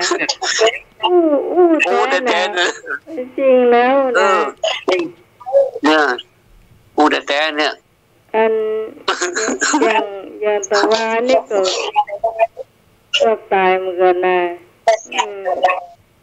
คือจะละแม่ตกอกตกใจเหมือนสื่อจะละแต่เดี๋ยวนี้จดเบอร์โทรไอ้หนูจดเบอร์โทรภาษาเอาไว้หมดแม่กลัวว่าได้หน่อยว่าได้กลัวมีกู้ว่าจะอู้ตัวตรงวันอย่างไรเขาอาจจะไปลูกที่สนิทตัวเปิ่นอู้ตัวตรงวันเกิดอยู่เขาไปก่อนเปิ่นถ้าอย่าบ่ม่วนจะเป็นลมคำนี้แหละแต่ว่าแล้วไม่เป็นลมนะช่วงบ่ายวันนี้นึกว่าจะบอกไว้ ตอนแรกติดต่อท่านแล้วว่าจัดรายการติดต่อก็ไม่ได้คำตอบเลยต้องสู้เจ้าลูกสีตุ้งทองตายข้ามไม้คนว่าเนาะเจ้าว่าตายข้ามไม้เหรอเป็นยังถึงไหนถึงกันเนาะเสียงของอาจารย์ทวัฒน์ค่ะคนหลักอย่างนี้นะผมก็ได้ยินตลอดรายการนะมันโอ้โหขาการมาเจอเราเนี่ยสบายมากแต่การไม่ได้ดึงสาดไม่ได้ดึงเสือเนาะไม่ได้ดึงครับแต่ผมกำลังจะหายใจอยู่นะอาจารย์หายใจอยู่ดังมันล้มเหลือบใจก็หายใจนี่เนี่ยสัญญาได้อะสาบานได้ว่าผมกำลังหายใจอยู่มีชีวิตอยู่นะผมเนี่ยมีชีวิตอยู่นะแล้วก็บอกได้ก็ว่าเอาจะบ่มีชีวิตมาได้เนี่ยทุกคนจะตอบเลยบอกว่าก็บอกงูเลยมันจะไปไม่ได้ก็บอกงูก็น่ากลัวก็ย่าว่านั่นเนาะ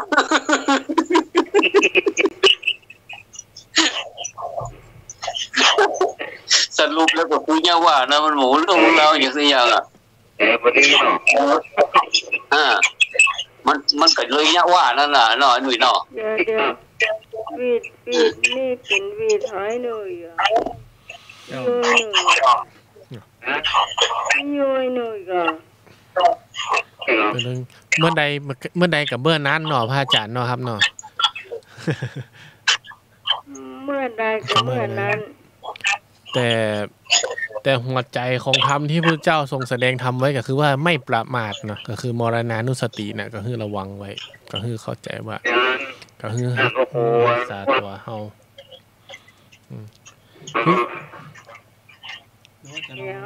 ลองโทรใหม่เนาะลองโทรเข้าหาพระอาจารย์ใหม่ลองเปลี่ยนช่องสัญญาณลองดู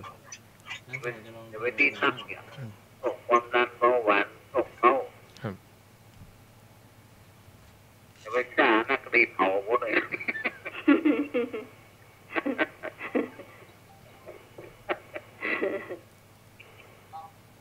ความดันเบาหวานอยู่นิ่งๆอย่าไปจ่าลูกเด็กห้วยเผาหมดเลยเสียงดังอยู่นะมันจะหาเมินอ่ะชั่วโมง50 นาทีก็ได้อ่ะเปลี่ยนมาเป็นเครื่องหัดสมัครแล้วนะอ๋อเจ้าออนไลน์ดังเงียบแล้วเนาะเงียบเลยแต่ตะกี้มันดังโคข้างๆมันลากกันอย่างเนี่ยอย่าแล้วของคนอื่นเขาก็ไม่ได้ยินเขาไม่ได้ยินเดียวมันก็เป็นกรรมอ่ะเนาะท่านเนาะกรรมนั่นเนี่ยกรรมนั่นแหละเดี๋ยวก่อนโทรไลน์นะคะเจ้าโทรไลน์เปลี่ยนมาเป็นเครื่องหัดสมัครชาติดีเราเนี่ย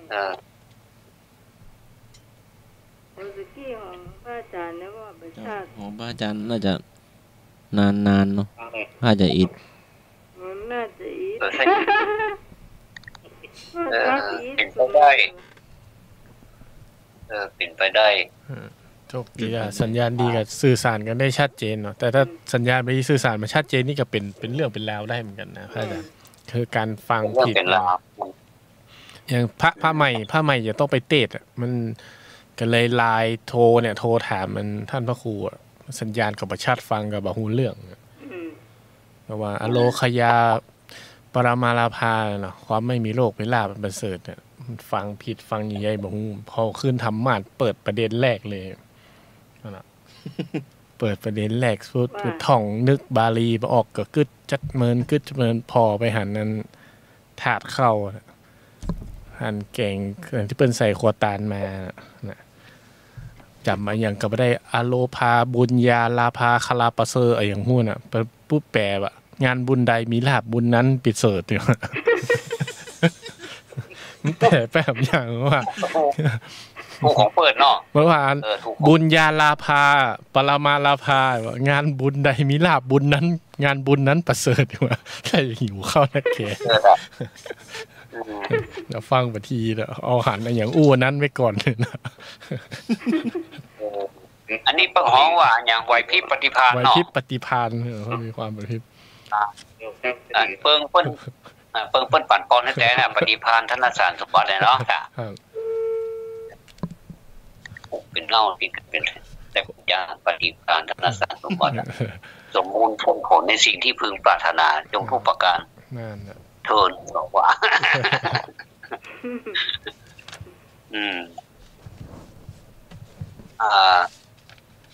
ใครจะมีแหมเล่าอย่างไงมันเจี้ยกันเนาะเจี้ยเดิมตึ้งชั่วโมงกับนำเดือนเนี่ยคือชั่วโมงชั่วโมงหนึ่งเขารับแล้วบอ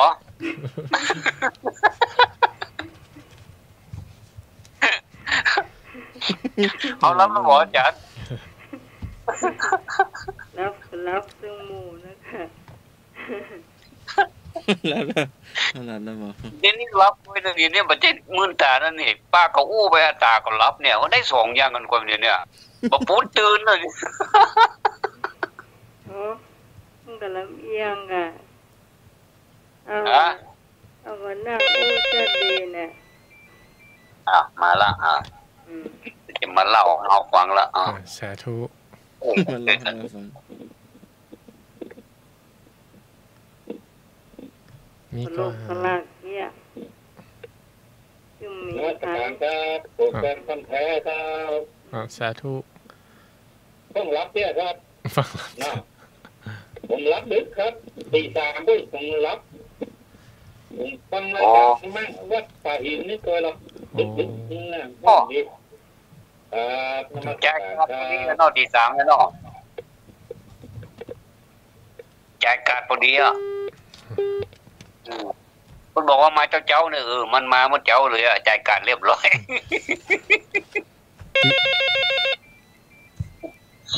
เอา สาธุ น้องไม้ เจ้า แจมนมัสการนะอาจารย์ ครับสาธุ เอาเลยโอ้สวัสดีมากๆเนาะ ท่านอานนท์ รัชน สวัส น ดี ท์ ชานน มันขึ้นบอกอะน้องใหม่บอกเข้ามันบอกประจ อย่างนั้นเนาะ ำสวัสดี ไอ้เจนั่งสมาธิสัก2 นาที เจ้าให้หน่วยแล้วให้หน่วย อ๋อที่ซอยเดิมนั่นหมอ นะ จ้าวกล้วย3 แกนเนาะอุ้ย ที่น้องเราเที่ยวไปเที่ยวกุศลนี่ แม่แก่เข้าบ้านมาเดียวนี้ เอ เด้อ อ โอ้ยอย่างมาเจ้า สัญญามาเป็นสัญญาเนาะ อืม แต่เอามะนาวไปใส่แล้วเนอะ เอาเป็ดเปียกมะนาวไปเก่าน่ะ แกเดียวเคยรักนัก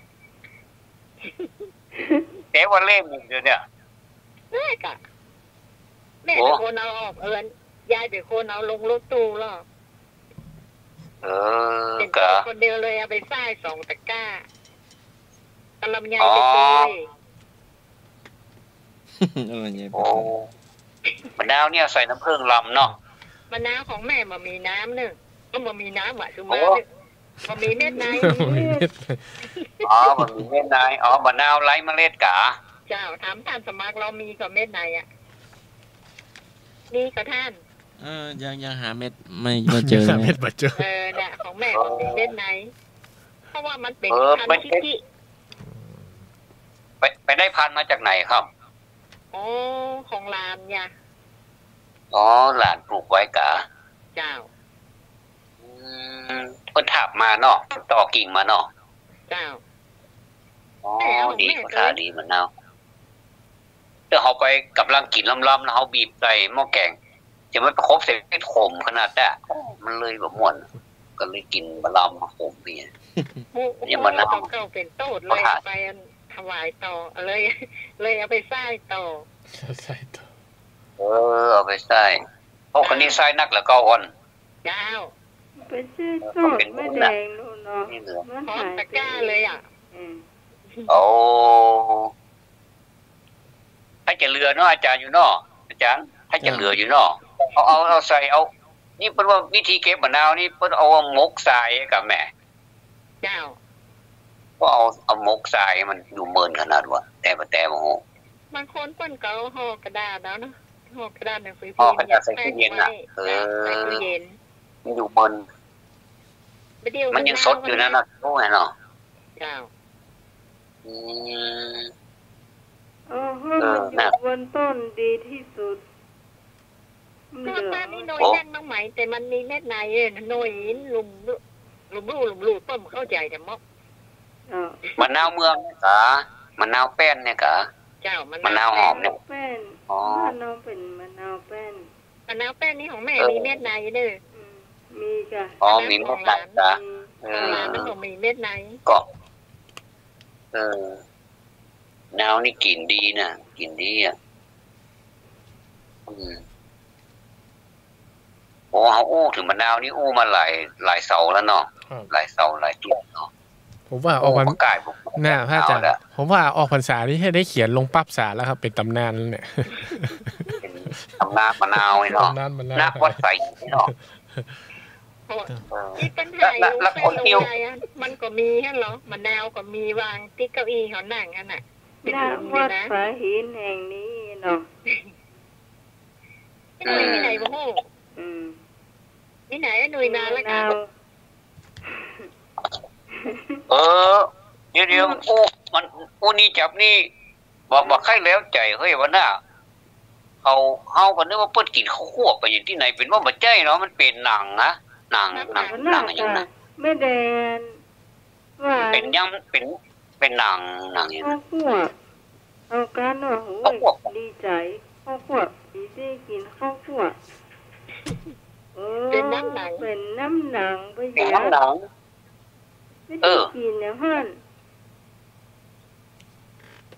มันได้กินสักกอมน้ำหนังว่าน้ำหนังนี่น้ำใหม่กินมาได้ปีหน้าก็ได้กินกันใหม่เนาะก็กินกันใหม่ปีหน้าเยอะแม่จะไปปีเนี่ยปลายปีเนี่ยต้องรอปีหน้าแล้วไปเมื่อใดน้องไหมไปเมื่อใดจะไปลองสถานีนะก็ลองสถานีแล้วก็ทำบุญสถานีให้ได้บุญทำแล้วเนาะเจ้าเขาช่วยกับคนน้อยเนาะเจ้าเจอกันคนน้อยมันก็จะลูกเจ้าตอนนี้คนเดียวมันมันต้องนั่งเหมือนหัวแล้วก็ได้เจ้าว่าทำบุญเป็นแล้วเหรอเจอแล้วเหรอเขาจะช่วยกันเนาะเจ้า104ค่ะเดี๋ยวนี้ไปคิดนั่งน้องไหม104นี่แนวสถานีเนอะ104นี่นะสถานีเนอะไปคิดว่าเป็นอย่างอื่นเนอะดาวเดี๋ยวแม่โทรใหม่เนอะโอ้ยหนุ่ยรับคำนี้แล้วน่าจะแม่นรับดาวนะจ้าอันนี้ก็แม่แดงเสียงเจ้านี่มาจากป่าคอยเนาะเขาจัดรายการนี้เขาอยู่คนที่โหตางนี่เดี๋ยวมันจะมาสุ่มเหมือนอยู่ว่าฝ่ายหินนี่มันจะน่านอนลงไหมเนาะแม่นะไหนคนนี้หน่อยอันนี้เปิ้นฮ้องว่าหูติ๊บตาติ๊บน่ะสามารถไปหากันได้เสียงก็ติ๊บถ้าตาติ๊บเราตาติ๊บก็ดูเฟซก็หันกันหมดเนาะแม่สมซบแม่ค่ะมีก็เจียของแม่สมจัดเด็ดเหมือนกันเนอะเด็ดมาเลยเอามาเด็ดโยมอีกขั้นนึงก็ฟังอยู่เนอะมาที่วัดไฟเห็นเนาะโยมจดชื่อไว้อย่าลืมไปละอยู่หน้าวัดหนองป่าข้างแม่พ่อก็ฟังตัวกันเนาะเรามาที่วัดไฟเห็นเราตัวนะนะพอดีไปเอายาให้หลวงพ่อก็เลยท่านก็ไปส่งที่ตึกส่งโรงพยาบาลส่งสวนดอกแล้วก็ไปแล้วก็กลับไปบ้านอยู่หน้าวัดครับหน้าวัดหนองปะคั่งเจ้าก็เลยจดเบอร์ไว้อยู่ลืมไปแล้วก็ให้แม่โทรมานะให้หนูวางแล้วก็ไอ้เซฟไอ้หนู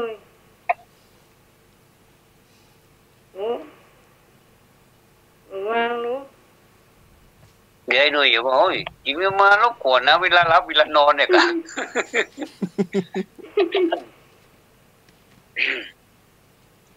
น่ากะก็ยังว่าช่วงเราแจ้อยู่เนาะ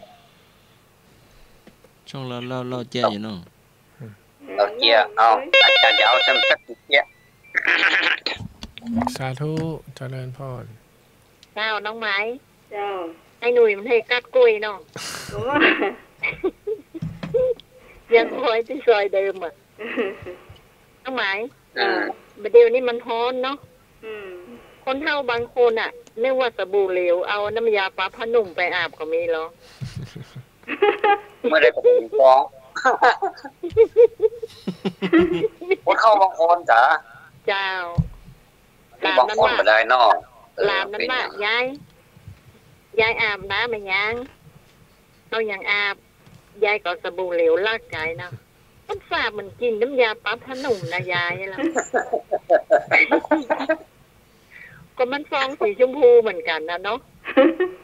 คนเท่ามัน แต่ว่ามันมีฟองด้วยเนาะ มันมีฟองและกลิ่นมันคนละอย่างอ่ะเนาะ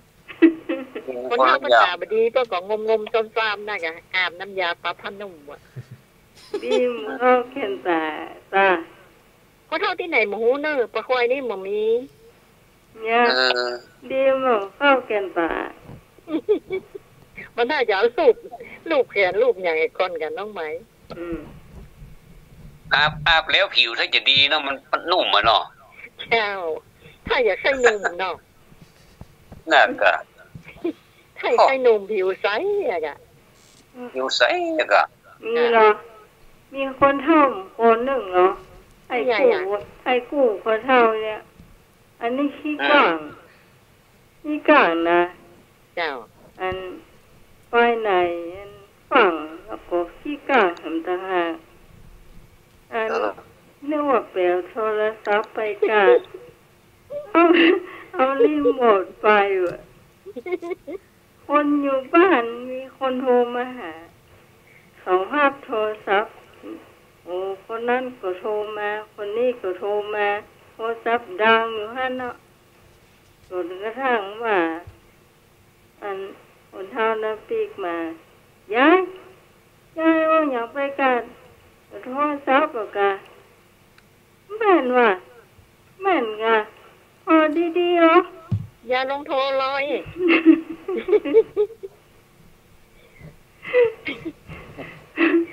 ลองโทร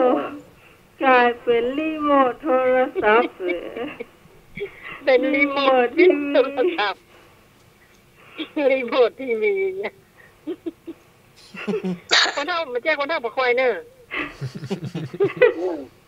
มันฟังไปการน้องใหญ่ไม่ฟังไปขายเขา1เขา3เนาะเสียรีโมทไปหาว่าโทรศัพท์ว่ะโทรศัพท์มันก็ดังอยู่บ้านแน่เนาะคนสั่งอันนั่นไปสั่งอันนี้มันที่จะเกิดอย่างไรฮะใครพวกโทรมาลูกเนี่ยเนาะวันนี้ดักปิ้งเนี่ยเนาะแบทแทจะมดนี่เนาะใช่แบทแทจะมดได้เนาะวันนี้คนดักปิ้งเนี่ยมันเงียบแต่แล้วคนอยู่บ้านพวกกันโอ้โหอย่าล้ำเหลือคนโทรมานั่งยังมาฮับโทรศัพท์นี่นะฟังได้บดีน้องใหม่เนาะจะนี่มันเนี้ยละเจ้าน้องไม้เจ้าขายหน้าตัวเก่าบ่มันเป็นเรื่องจริงกันหน่อยนะมาเจ๊แน่ๆนะของแท้เนาะเนี่ยอันนี้เรื่องจริงอ่ะมันเป็นเรื่องจริงอ่ะเรื่องจริงที่ผมอยากขอให้นึกเนี่ยเขาถ้ากินก๋วยเตี๋ยวมาได้เขานึกขายนึกตลอดกินดูที่มันม้วนได้แล้วก็เอาเงี้ยเอาอ่ะเช้าน้องมากีบตะเกียบประจ่างให้นึกกีบตะเกียบประจ่างดอกอันราชานนท์ก็ถึงว่าคนกีบตะเกียบประจ่างมันถึงปิ้นไปปิ้นมาแล้วครับทีนี้อันแกหมูเนี่ยใหญ่แกก็เอาสั่งอันก๋วยเตี๋ยวเส้นเล็กกันหรอกเอาตะเกียบหมุนเส้นหมุนเส้นจะบ่หมดถ้วยเป็นป้านลื่นๆคือพอจะป้านลื่นๆแล้วก็เนี่ยไรก้มหน้าก้มตาแง่นเลยแง่นกินเอาอ่ะแต่เงยหน้ากินก็อายให้บ่นว่ะเพราะเพิ่นพอแง่นกินเอาเหรอเนี่ยเวลา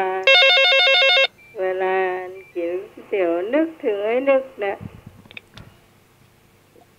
ครับเจ้าไม่แดงกันนักเกนอเอาโทรศัพท์ไว้บ้านแล้วรีโมทไว้กันเนี่ย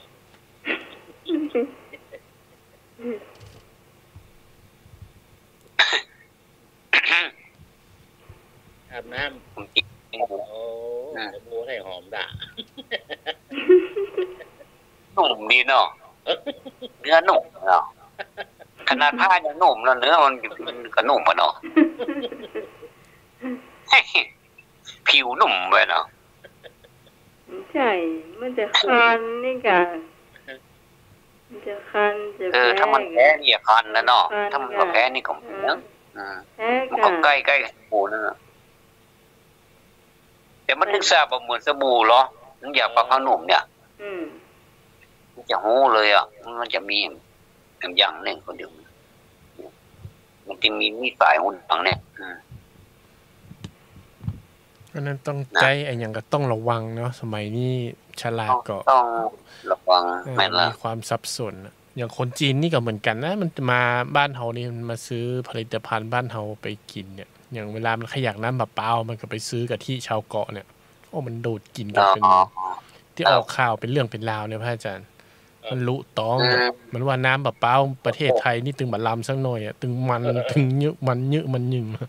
เป็นว่ามันซื้อกะทิชาวเกาะมันดูดกลิ่นอย่างนมกล่องเนี่ยมันนึกว่านมกล่องเนี่ยอันนี้เป็นข่าวเป็นเรื่องจริงแล้วเนาะเป็นเรื่องเป็นราวกันนี่เจียงใหม่เฮาเนี่ย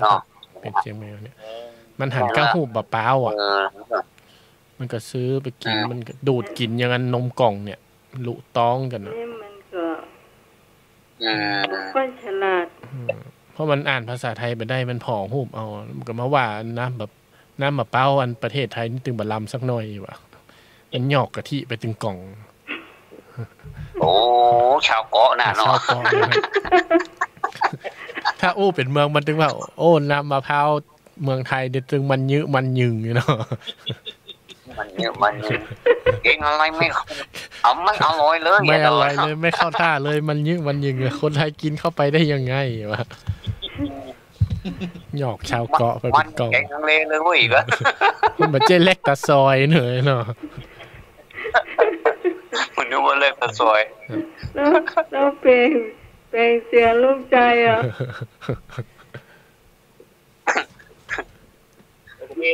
เนี่ยวัฒนธรรมการกินเนี่ยนะมันก็อย่างเนาะประเทศไทยประเทศมันเนี่ยท่านเนาะแม่นครับแม่นครับแต่มันก็ต้องศึกษาหน่อยนี่อย่างแบบเอามาศึกษานี่เขาก็จะลำบากผิดพลาดไปเรื่องก็ยังมาถามเนาะซื้อกะทิกล่องมากินทำไมมันยิ่งอย่างเงี้ยเหรอมันยังใหญ่มันทำไมมันยิ่งมันยึงอย่างอี้เนาะจดจนมดกองเนี่ยกะก้ามันแปลงงี้เรากินเข้าไปกับกินอันนี้เป็นข่าวนะอันนี้เรื่องจริงอ่ะเป็นข่าวเลยจดจนมดกองนะอาจารย์จดจนมดกองความผิดของ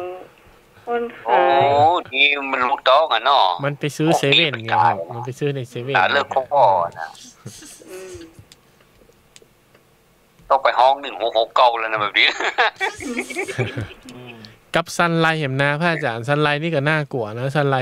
ไลขวดสีเหลืองฉลากใหม่เขียนเลยเทียบเท่ามะนาว100ลูกนะครับมันเขียนข้างฉลากกันนะครับเนี่ยคนเท่าระวังให้ดีเดี๋ยวไปแพทใส่ต่ำส้มเนี่ยต่ำส้มยังไงกับปลาส้มเนี่ยโอ้มันบูดแล้วมันเป็นฟองอันนี้สื่อซันไลนี่ข้าเจ้าแพ้นะเก็บมะนาวคนเท่าก็งมซ้ำๆเนี่ยเอาสันไลใส่ข้าวตำส้มเนี่ยใส่แยกกับปลาส้มสักเตือนนะเทียบเท่ามะนาว100ลูกมะนาวฮันนูเนาะมันมีหูมะนาวฮันนูเนาะครับฟองขึ้นมาบูดแล้วมันบอกโอ้กินไม่ได้แล้วตำส้มบูดแล้วขึ้นฟองเลยว่ะฟองคิดว่าสันไลไปเหรอสันไลใส่ข้าวตำส้มเลยนั่นนะก็เนื้อหวานนะดีมันรู้มันนี่นะมันบอกกินมันบอกพูดแหละเหล้าใส่ขวดมันเครื่องดื่มเลยล่ะมันยากในตู้เย็นเลยล่ะแล้วบรรยากาศมันให้ลืมอ่ะแช่ตู้เย็นเนี่ยแม่เมียมาป้าโยกใส่กระท้อหมดเรื่อง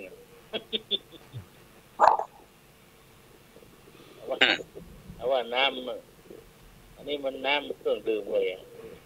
แม่เมื่อกี้เนี่ยเขาลองวัตกรรมอ่ะในมือเล่าอันติด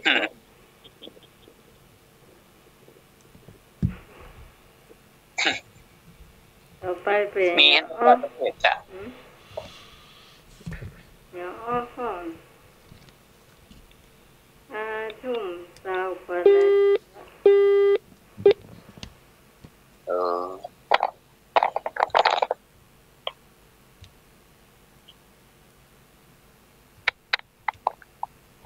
นึกรับแล้วก็ทำให้อ้อห้องหมู่รับอันยังอ้ออ้าวใครมาอันยังอ้อก่อนสาธุ มาสกัดครับปลูกแฟนบันแท้ครับสมัยนี้กินอย่างนะระวังฟ้องเนื้อของปลอมก็ไปนี้ครับน้ำสีครับน้าครับนมัสการครับต้องระวัง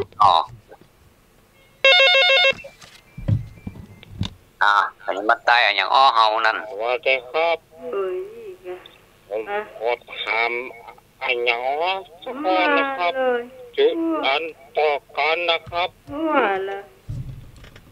ห้วยและจอนเครื่องครัวส่งสารบะหมี่วิญญาณยังหูจุดห้วยและจอนเครื่องครัวส่งสารบะหมี่วิญญาณยังหูจุดข้อแตกบ้างก็ปัจจัยครับเขาว่าล้านจัดปัจจัยครับเขาว่าแล้วคือใช่ถ้วยและจอนมาได้ผมใช่เหลวเลยสงสารบะหมี่วิญญาณยังหูจุดปัจจัยเจ้าครับยดแก็บบ่มีวิญญาณยังหูจุดบ้านเอาต้อมจงครับชาเย็นยังหูหยังบ่มีวิญญาณยังหูหัวหยังมีตัวตนก่อนหรือว่ามีเป็นรูปธรรมการได้หายใจเย็นบ่มีวิญญาณยังหูจักแล้วคำที่วิญญาณไก่หายใจเย็นเจออยู่เลย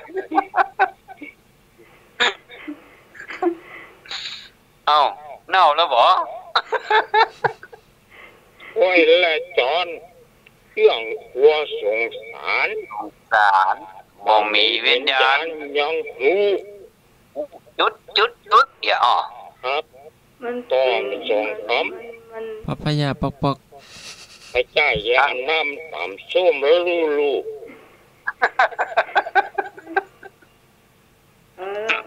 ใส่กุ้งไปหน่อยเถอะ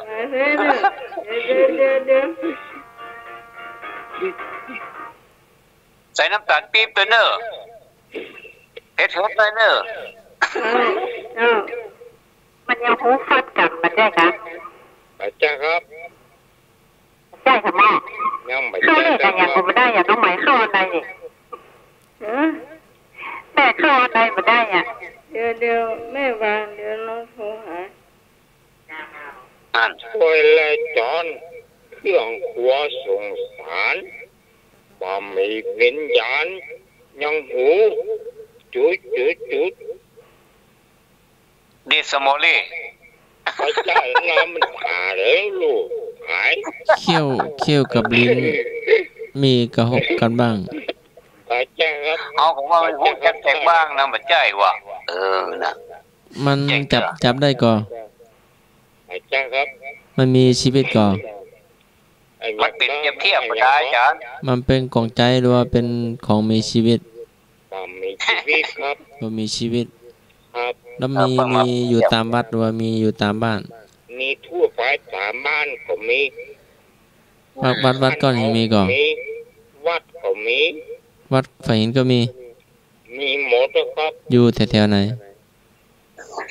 มันบอกว่าถูกเลยเป็นเครื่องใจประจำบ้านเอาก็แล้วกันเด้อกระต่ายประจำบ้านกระต่ายขูดมะพร้าวใจเย็นขี่ม้าก้านกล้วยขอโทษและจอนก็คือเครื่องใจของเอานะคะโทษและจอนเครื่องครัวส่งสารบะหมี่วิญญาณยังห มันอย่างงูอย่าง กล้วยบวชชี ใช่ยี่ เดี๋ยวหูกันได้ มะนาวน้ำผึ้ง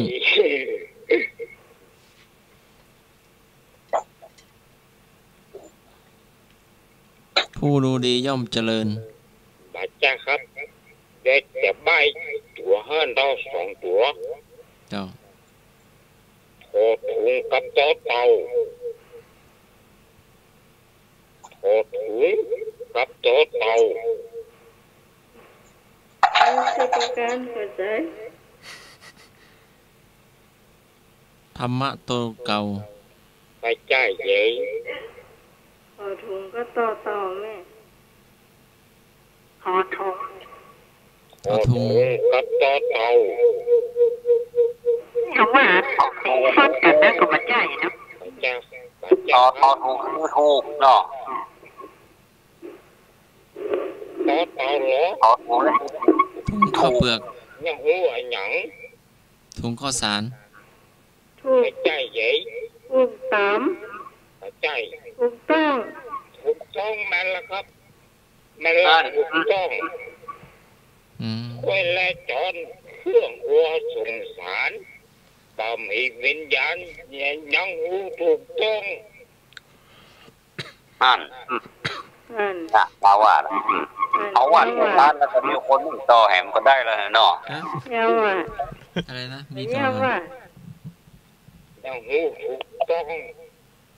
ว่าหน้าหาล่ะโอ้ยนึกนะมันไม่ใช่ธรรมดานึกนะ จะธรรมดาแล้ว ไอ้ชาประการว่ามา ว่าอย่าง ว่าตะกี้ กี้อ่ะโอ้กี้จะถามจะดีล่ะ ก็นั่นก็เมื่อกี้ว่าอย่างอ้าว ไม่แดง ใครจะว่า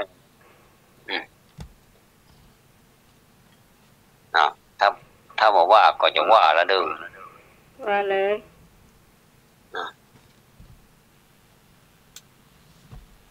สูงแค่ได้แล้วก็สูงบ่แค่ได้ไอ้อย่างอ้อ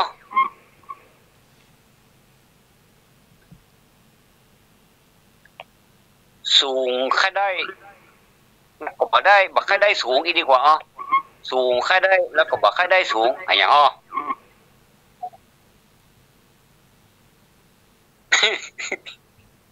คนปาก เรามันจริงๆครับคือก็อย่าง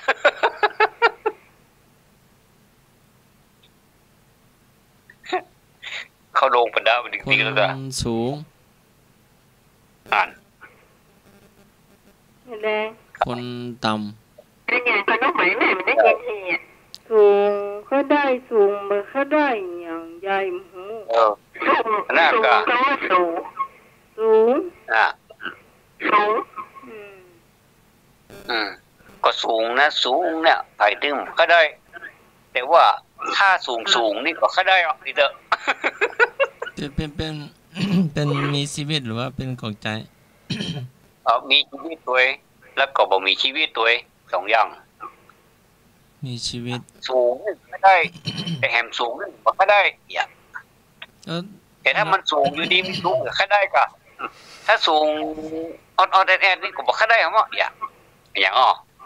ใบละ เดี๋ยวก็รู้ใบละ สูงแล้วกินข้าวก่อน กินเข้าลำลงนี่นะนอนลำดีนะวันทวนนี่นะอันนี้ก็ได้ กินข้าวตัว อีเข้าตัว โคนจ้ะสูง โคนเนี่ย คล้ายว่าสูงแล้วเป็นเศรษฐีมีเงิน เอาละสูงก็ค่ได้สูงกว่านั้นก็สับก็ได้หมดอย่า ยิ่งสูงยิ่งหนาว ก็ยิ่งสูงยิ่งหนาวแล้วกัน ดอยสุเทพ ดอยอินทนนท์ ไม่ใช่สุเทพเด้อนี่สูงกูอยู่ทุกทั่วประเทศอะทั่วโลกเลยก็ค่ได้ แต่เดือนมาก็ค่าได้ละอย่างแต่กินข้าวเงินเดือนนึงนะไม่ได้เงินเดือนนะขณะที่ค้านเนี่ยการนั่นก็ยังบอกว่านักตอนใดก็ยิ่งค่าได้เอ็มก็นักตอนใดก็ดึงหมูจากปอน่ะเอาดีๆก็เอ็ดเนาะสูงค่าได้ก็สูงก็ค่าได้น่ะถึงค่าได้ถึงบ่ค่าได้ในเด้อ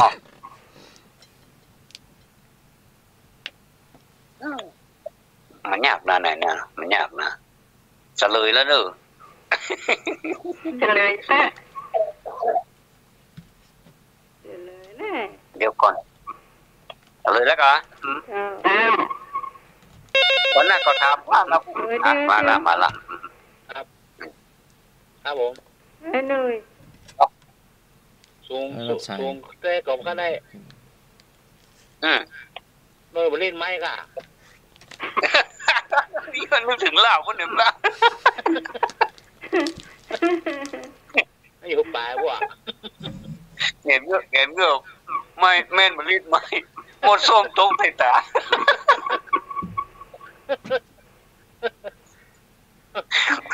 วันนี้ตาบอดแน่เลยวันนี้กินอย่างนั้นมาพอเหี่ยวใส่ตามันนานว่ะเหี่ยวใส่ตาอย่าง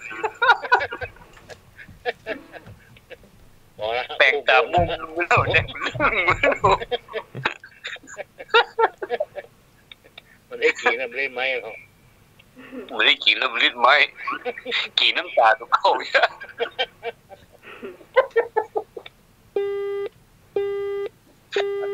โอ้แล้วผมไปแล้วเอาแต่เลยแล้วซึ่งแต่เลยว่าอายุสูงเนี่ยบอกค่าได้ถ้ามันเป็นแบบ3 วันดี4 วันไข้นะเดี๋ยวก็เป็นนั่นเป็นนี่นะบอกสบายติดเตียงเห็นนะบอกค่าได้แล้วแต่ทางเดือนเนี่ยรักเท่าไรกับค่าได้เงินเดือนผู้สูงอายุไว้นั่นก็ผู้สูงอายุได้ถึงเวลามาเพิ่มมาแจกระยะอันนั้นสูงก็ได้แต่สูงกว่าค่าได้ก็คืออายุนักแล้วก็ลำบากเนี่ยสูงกว่าค่าได้เนาะถูกกว่านี้ถูกก็รู้ถูกแล้วแม่นแล้วเนาะแต่มดส้มตรงสายตานี่มันใหญ่ประเด็นเนอะอันนี้นี่เกี่ยวกับไอ้หนุ่ยไปแม่นผลิตไม้มดส้มเลยตกเสตานิ้วเสตามันตกไม่ได้ลุง มี หลับเลยไม่มีนะแต่จะมุดเนี่ย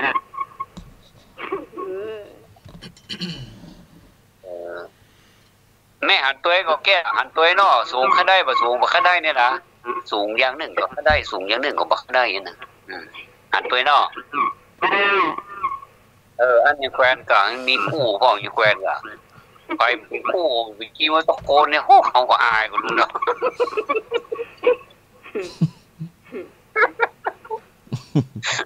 ถามไปเลยมันเดิกแล้วรู้เขาก็อายก็รู้เนาะ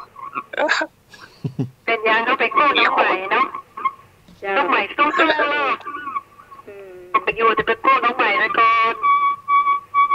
อุ้ยน้องใหม่ถามแม่มันเดินหัวสมองซื่อเลยเดี๋ยวผมถามอย่างถึงเวลาได้แล้วบ่ได้ใจสักกรรมถึงเวลาได้แล้วบ่ได้ใจสักกรรมเอาล่ะก็เลิกเนื้อนี่นะเนาะเลิกเนื้อให้ได้ลงงมแล้วนี่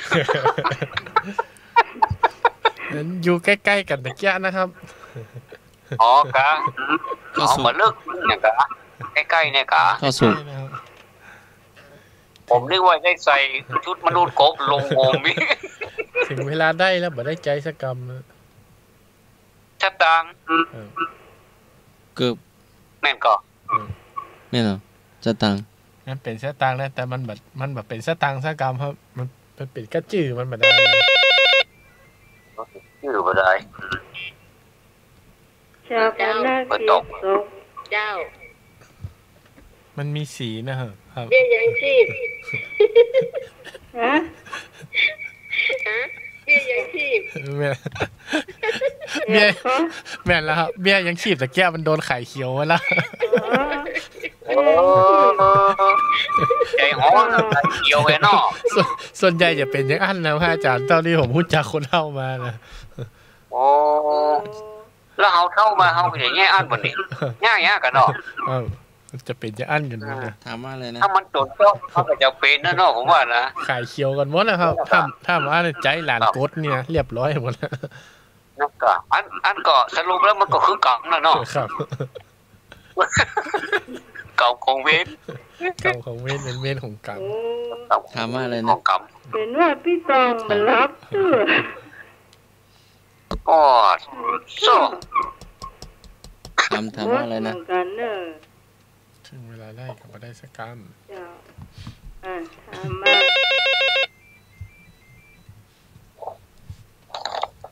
ว่าแกครับจะให้นึกมาหำรอมาเบี้ยของผมมาขายเขียวแน่เนื้อ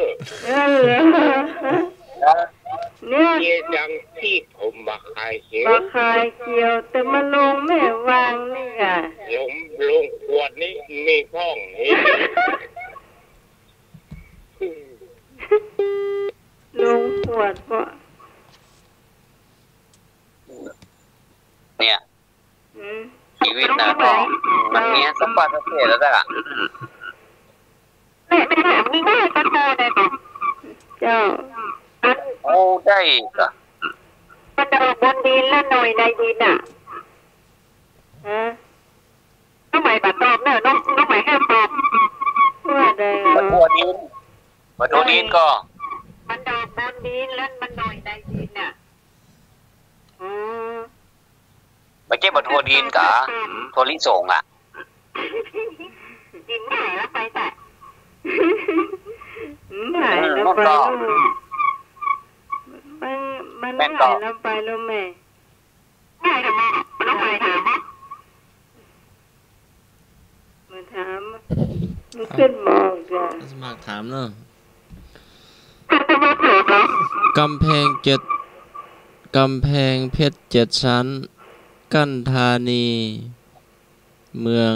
วารีน้ำอยู่ในขนมไทยต้องพึ่งพาอย่างก็กำแพงเพชร7 ชั้นกั้นธานีวงเล็บเมืองวารีน้ำอยู่ในขนมไทยต้องพึ่งพาขนมจันอันเด็กกี้ที่จันรัศนุนที่เราเจียไปตะกี้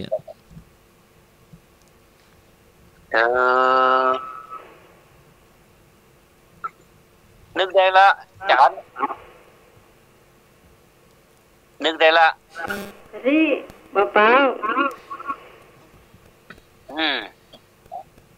นี่กะน้ำเปล่ากี่ละกะเสียงแม่กล้องเนาะแม่ก็อาจารย์ไม่แล้วป้านี่หน้ากะที่ชาวกอน่ะยกได้เป็นเนี่ยเป็นกองว่ามันก็รู้ต้องอาการนะเนาะ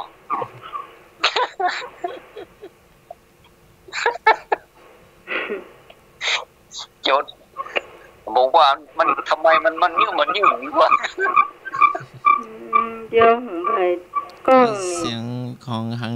นาใหม่ไม่แดงกะเจ้าแม่ก็อยู่กันนะน้องใหม่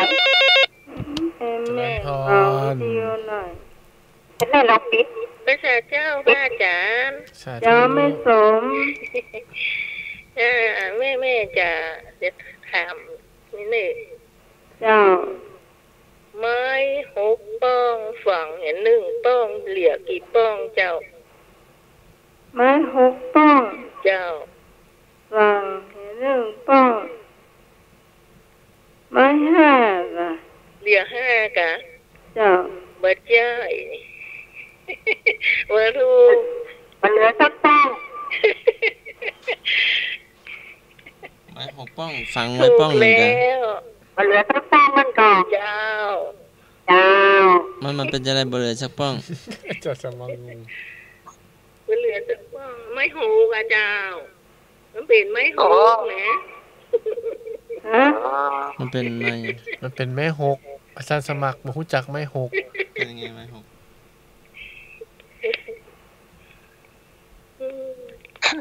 ไม้หกเป็นยังไงวะครับอาจารย์สมัครถามว่าไม้หกเป็นยังไงวะแม่นกับน้องใหม่แม่นแล้วเป็นยังไงมันมีไม้หกไม้เล่นใหญ่ๆเหมือนไม้ฟางเขาเนี่ยกับน้องใหม่จ้านี่เขาว่าไม้หกไม้ห้านะคะเนาะจ้าเฮ็ดห้าไม้หกน่ะจ้ะยังงงอยู่กะอาจารย์สมัครยังงงอยู่ครับโอ้ยังงงอยู่อธิบายให้อาจารย์สมัครเพิ่มเติมด้วยเหรอเอาไหมยังงงอยู่ยังงงอยู่อาจารย์สมัครให้หายงงก็เจ้าให้หายงงอย่างอ้อถ้าให้หายงงนี่ยังไงอ้อเนี่ยอันนี้ก็เป็นคำถามด้วยอ้อเขาให้หายงงได้ยังไงอ้อกาแฟค่ะกินกาแฟกินกาแฟถามบอกกันล็อกกันละให้งงต้องถามให้หายงงยังไงอ้อเพราะมันมีวิธีนะอย่างอ้อ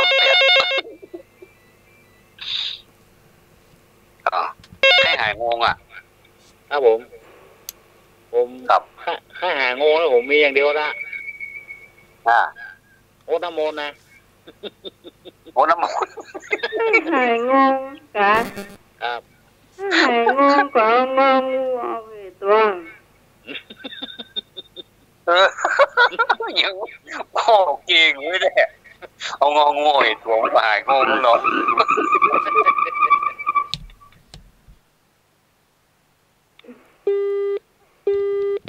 แม่นก็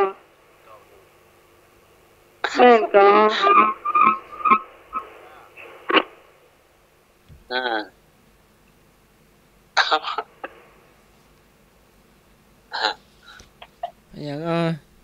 ตะวันขึ้นบานตะวันตกหุบอย่างตะวันขึ้นบานตะวันตกหุบย่องแม่นก็แม่นละจ้องกะแล้วแดดเนี่ยคือหาบอกกันจ้องแล้วแดดเนี้ยผมพูดเลยเนาะ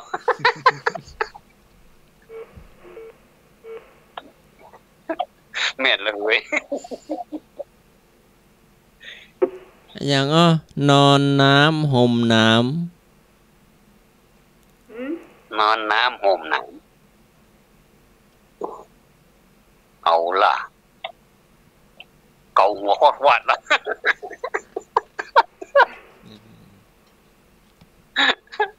เราธรรมดาก็ได้ไม่ต้องเก่าต้องปีนนะเกาหัวโคตรหวานถ้าเกาทั้งปีนี่มันรู้สึกมันหายคันเลยแค่นะนี่อย่างกระจ้างถ้าเขาทวนมันนี่นะนี่อย่างกระจ้างมันดูสะใจเยอะจ้ะเหมือนเขาบอกมีสบู่นะเอาลูกยาปรับกระดูกมาอาบนะมันสะใจดิ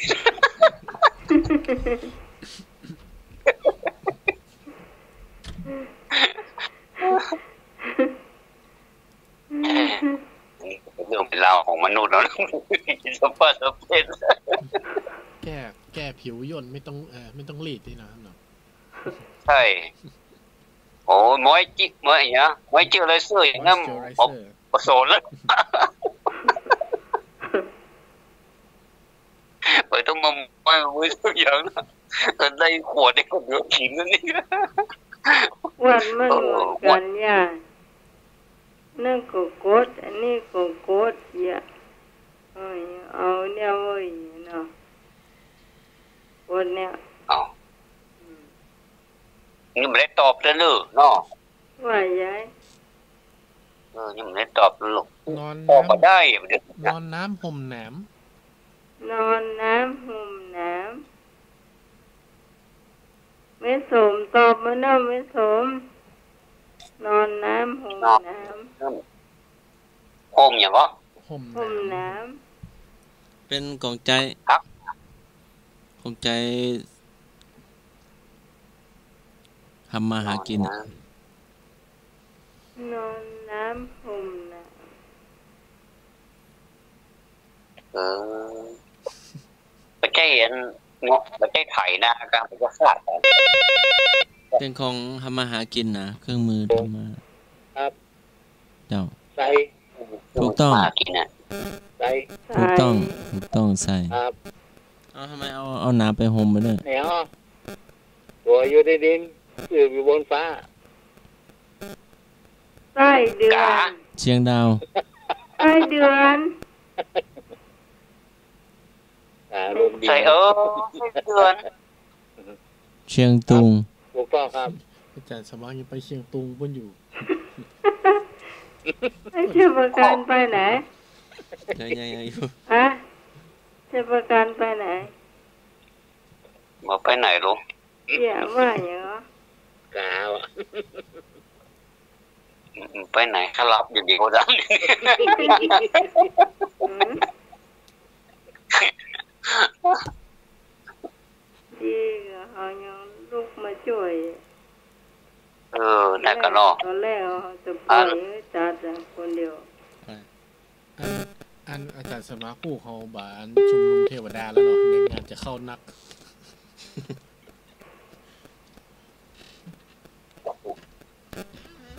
รักก็คาบบ่รักก็คาบ อืม รักก็คาบบ่รักก็คาบ บุรีใจ ทุกคนต้องใจอ่ะ อ๋อแป้ง จ สี อ ฟั น น จอนจอน ถูก จอน อันใดกันแน่ถูกอ่ะจอนเนาะ จอน อ๋อผมไม่ใช่จอนอาจารย์ผมจะใช้มือโง่เราในนักจอนกัน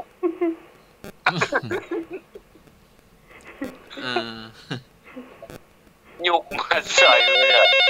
อยู่ปุ๊บอ่ะกี่ปุกี้น้องกี่ปุกเดียวใช่ปะ ครับผมไอ้อ๋อห้ากระจุกมาห้ากระจุก หอย หอย มากำกู้ มันง่อยเลยเราเนาะมันง่อยมันก็ได้หรอก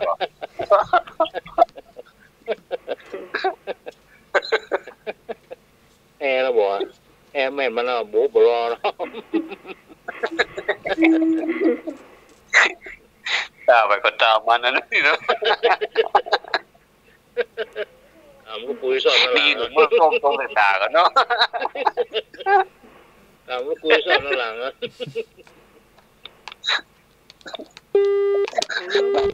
มาชมอยู่นะที่เงี้ยวมีเบลอเงี้ยวในตาอย่างหมด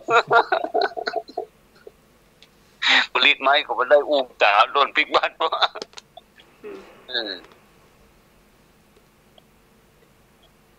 มาถามมา มาถามมา ถามมา ถามมาให้เป็นคนตอบ เอาคำถามที่ตอบไม่ได้กันนะ เสียงพ่อมีแหบพระ คำถามนี้ว่าหรือว่าจะใช้ประกันมีก่อนโอ้ เดี๋ยวจะถามมา เลยน้องหมาย เจ้า สีตีนเดินมาหลังคามงกระเบื้อง เอ้า เต้า อ่ะ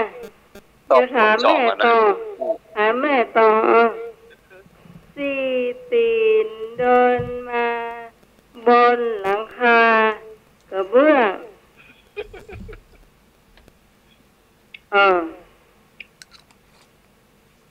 หลังคาเบื้อง เตา เบื้องเลย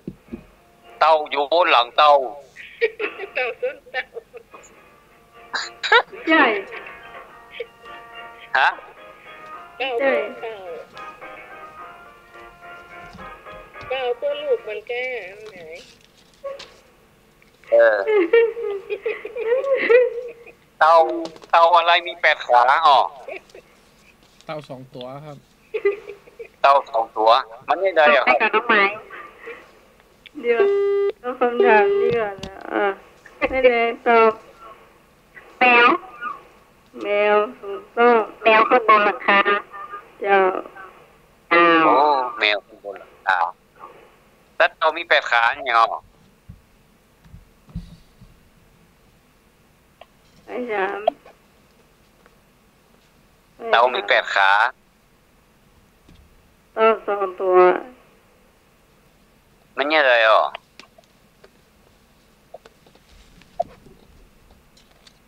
มันต้องเป็นตัวเดียวนะต้องอยู่ที่เดียวกันด้วยนะเจ๊เตา2 ตัวมาพอกันนะ พ่อกันเนาะเต้า2 ตัวพ่อกันมันให้ขี้พ่อไว้บ่เนาะ อ๋อมันก็ก้องกันหน้ากันเนาะ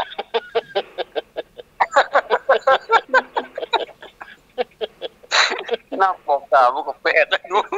เป็นกับพวกเสาไฟฟ้าเนาะ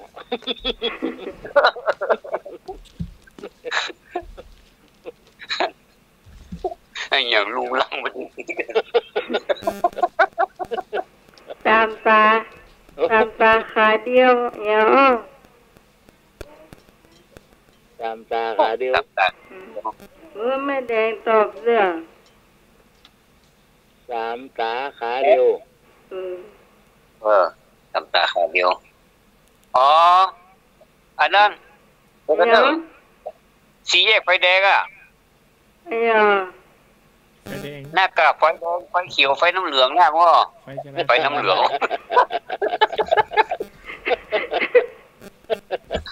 ผมเป็นเหล่าวู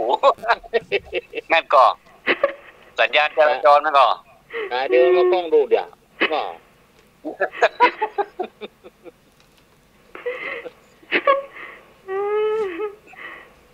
ไปเขียวไฟแดงเนี่ยค่ะ ขาเดียวมากล้องดู ก็ไฟ เดี๋ยว เขียวไฟแดงน่ะนะมันมี3 ตากับลูกตาเดียวอย่าง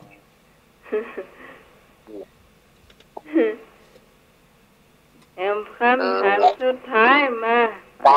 ตาเดียวขาเดียวไอ้ห้อ ฮะ ตาเดียวขาเดียวไอ้ห้อตะกี้3 ตาขาเดียวอันนี้ตาเดียวขาเดียว ขาเดียว คนถ่ายรูป จ้อยเนี่ยมันเนาะ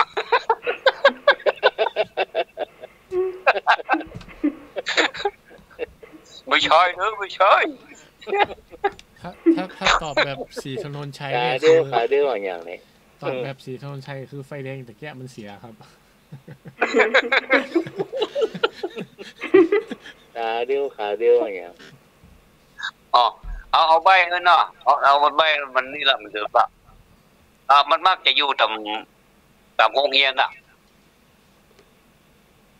ทางโรงเรียนที่มันติดถนนไงอ่ะอย่างโรงเรียนบ้านสารากายะ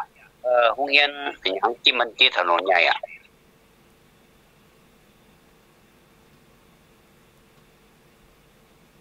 มันก็เอากำเนิดแย่นะมาถามนะแต่มันมีขาเดียวแล้วก็ตาเดียวเนาะ ไฟแดง ผมพี่แดงเลย ไฟน้ำเงิน มันชอบติดทางมาลายอ่ะ อยู่ทางมาลาย ครับ ข้างๆถนนข้างนอก ทางมาลาย มันไม่จำเป็นต้องปีนสี่แยกก็ได้อ่ะ มันจะอยู่ทางมาลายข้างนอกข้างๆถนนนะไม่ได้อยู่กลางถนนนะอยู่ข้างๆ ไฟสองตัง นั่นก็ ไป ไฟเลี้ยวไฟเลี้ยว รองร ไฟ องเท้า เลี้ยว โค้งจานไปเนี่ยไปไก่ เลี้ยว เขา ตะกี้อยู่ใกล้ๆนี่แล้วนะเขาพูด อยู่ข้างทางโรงเรียนอยู่ข้างทางโรงเรียนน่ะเพราะว่านักเรียนมันจะข้ามทางเนี่ยมันก็จะมีอย่างเป็นเสาเดียวตาเดียวอย่างเงี้ยกระท่อมปลายนาหลังคามุงกระเบื้องแล้วกันเจ้าไหมเจ้าไฟเหลืองที่มันอยู่ต่ำที่มาลายมันก็ที่ปั้นกับพี่น่าก็เพิ่นห้องไฟอย่างนั้นไซเลนนะครับไฟอย่างฮะไฟเมตตาไฟระวังอย่างนี้เนาะไฟไซเลนไฟอำนาจไฟคนข้ามเนาะคนข้ามถนนมันจะแวบเนาะเจ้าน่ะอาคารเดียวตาเดียวเนี่ยนะมันจะมี3ตาเหรอถูกแล้วเหรอไม่แดงเก่งนะเฮ้ยไม่ใช่ธรรมดาได้รางวัลอย่างเอาไม่แดงครับก็ได้รางวัลอย่างโอ้ได้รางวัลของมาได้รางวัลไหนนะแม่ถ้ารางวัลคือแม่ได้ลาก่อนเปิ่นอ๋อนึกว่าอย่างคนแล้วว่าได้ใบได้แซ่กีบสตางค์โอ้กีบเป็นแล้วลูกโอ้กีบแล้วเนาะเจ้าอ๋อกีบแล้วนมัสการท่านอาจารย์เนาะท่านพระวัดแล้วก็ท่านสมาร์ทท่านเปริมารัชนนท์อ๋อรัชนนท์ด้วยเนาะสาธุอาม่าใครเครียดทุกคนสวัสดีน้องใหม่เนอะเจ้าคืนนี้นอนรับฝันดีเนอะเจ้าปลุกตื่นมาเจอแต่ของดีๆเนอะเอาได้เลยเจ้าของผมปรารถนาเนอะสาธุ สาธุเจ้าโยมชานีไม่แดงนี่เพิ่นไม่แดงเพิ่นใจดีหรอกหอมกันน้ำมันโลดทำไมตัว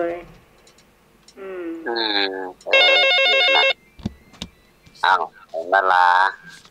วลาแล้วเนาะครับท่านอาจารย์ครับอาจารย์ท่านสวัสดีครับสวัสดีครับได้เลยครับมาเชียร์ทุกคนนะครับร้อยชาวนะครับครับชาวก่อนสาธุครับ1 2ขอสมาธิโตดุนะครับสาธุนะแล้วเช้านี้ได้น้ำยาปลาผ้านุ่ม2 ขวดก่อนหนึ่ง2 ขวดเหรอขวด60อาจารย์ครับผมอันนั้นแบบเอาต่อได้หวาอันนั้นแบบหัวน้ำหอมนะมี119 บาทแท้ๆย่อมบาท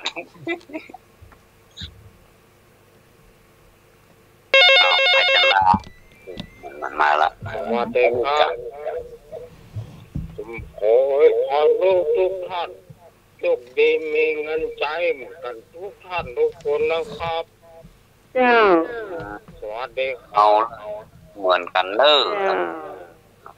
ไปละตาไฟตาเฮาบอกพอมาละสาธุ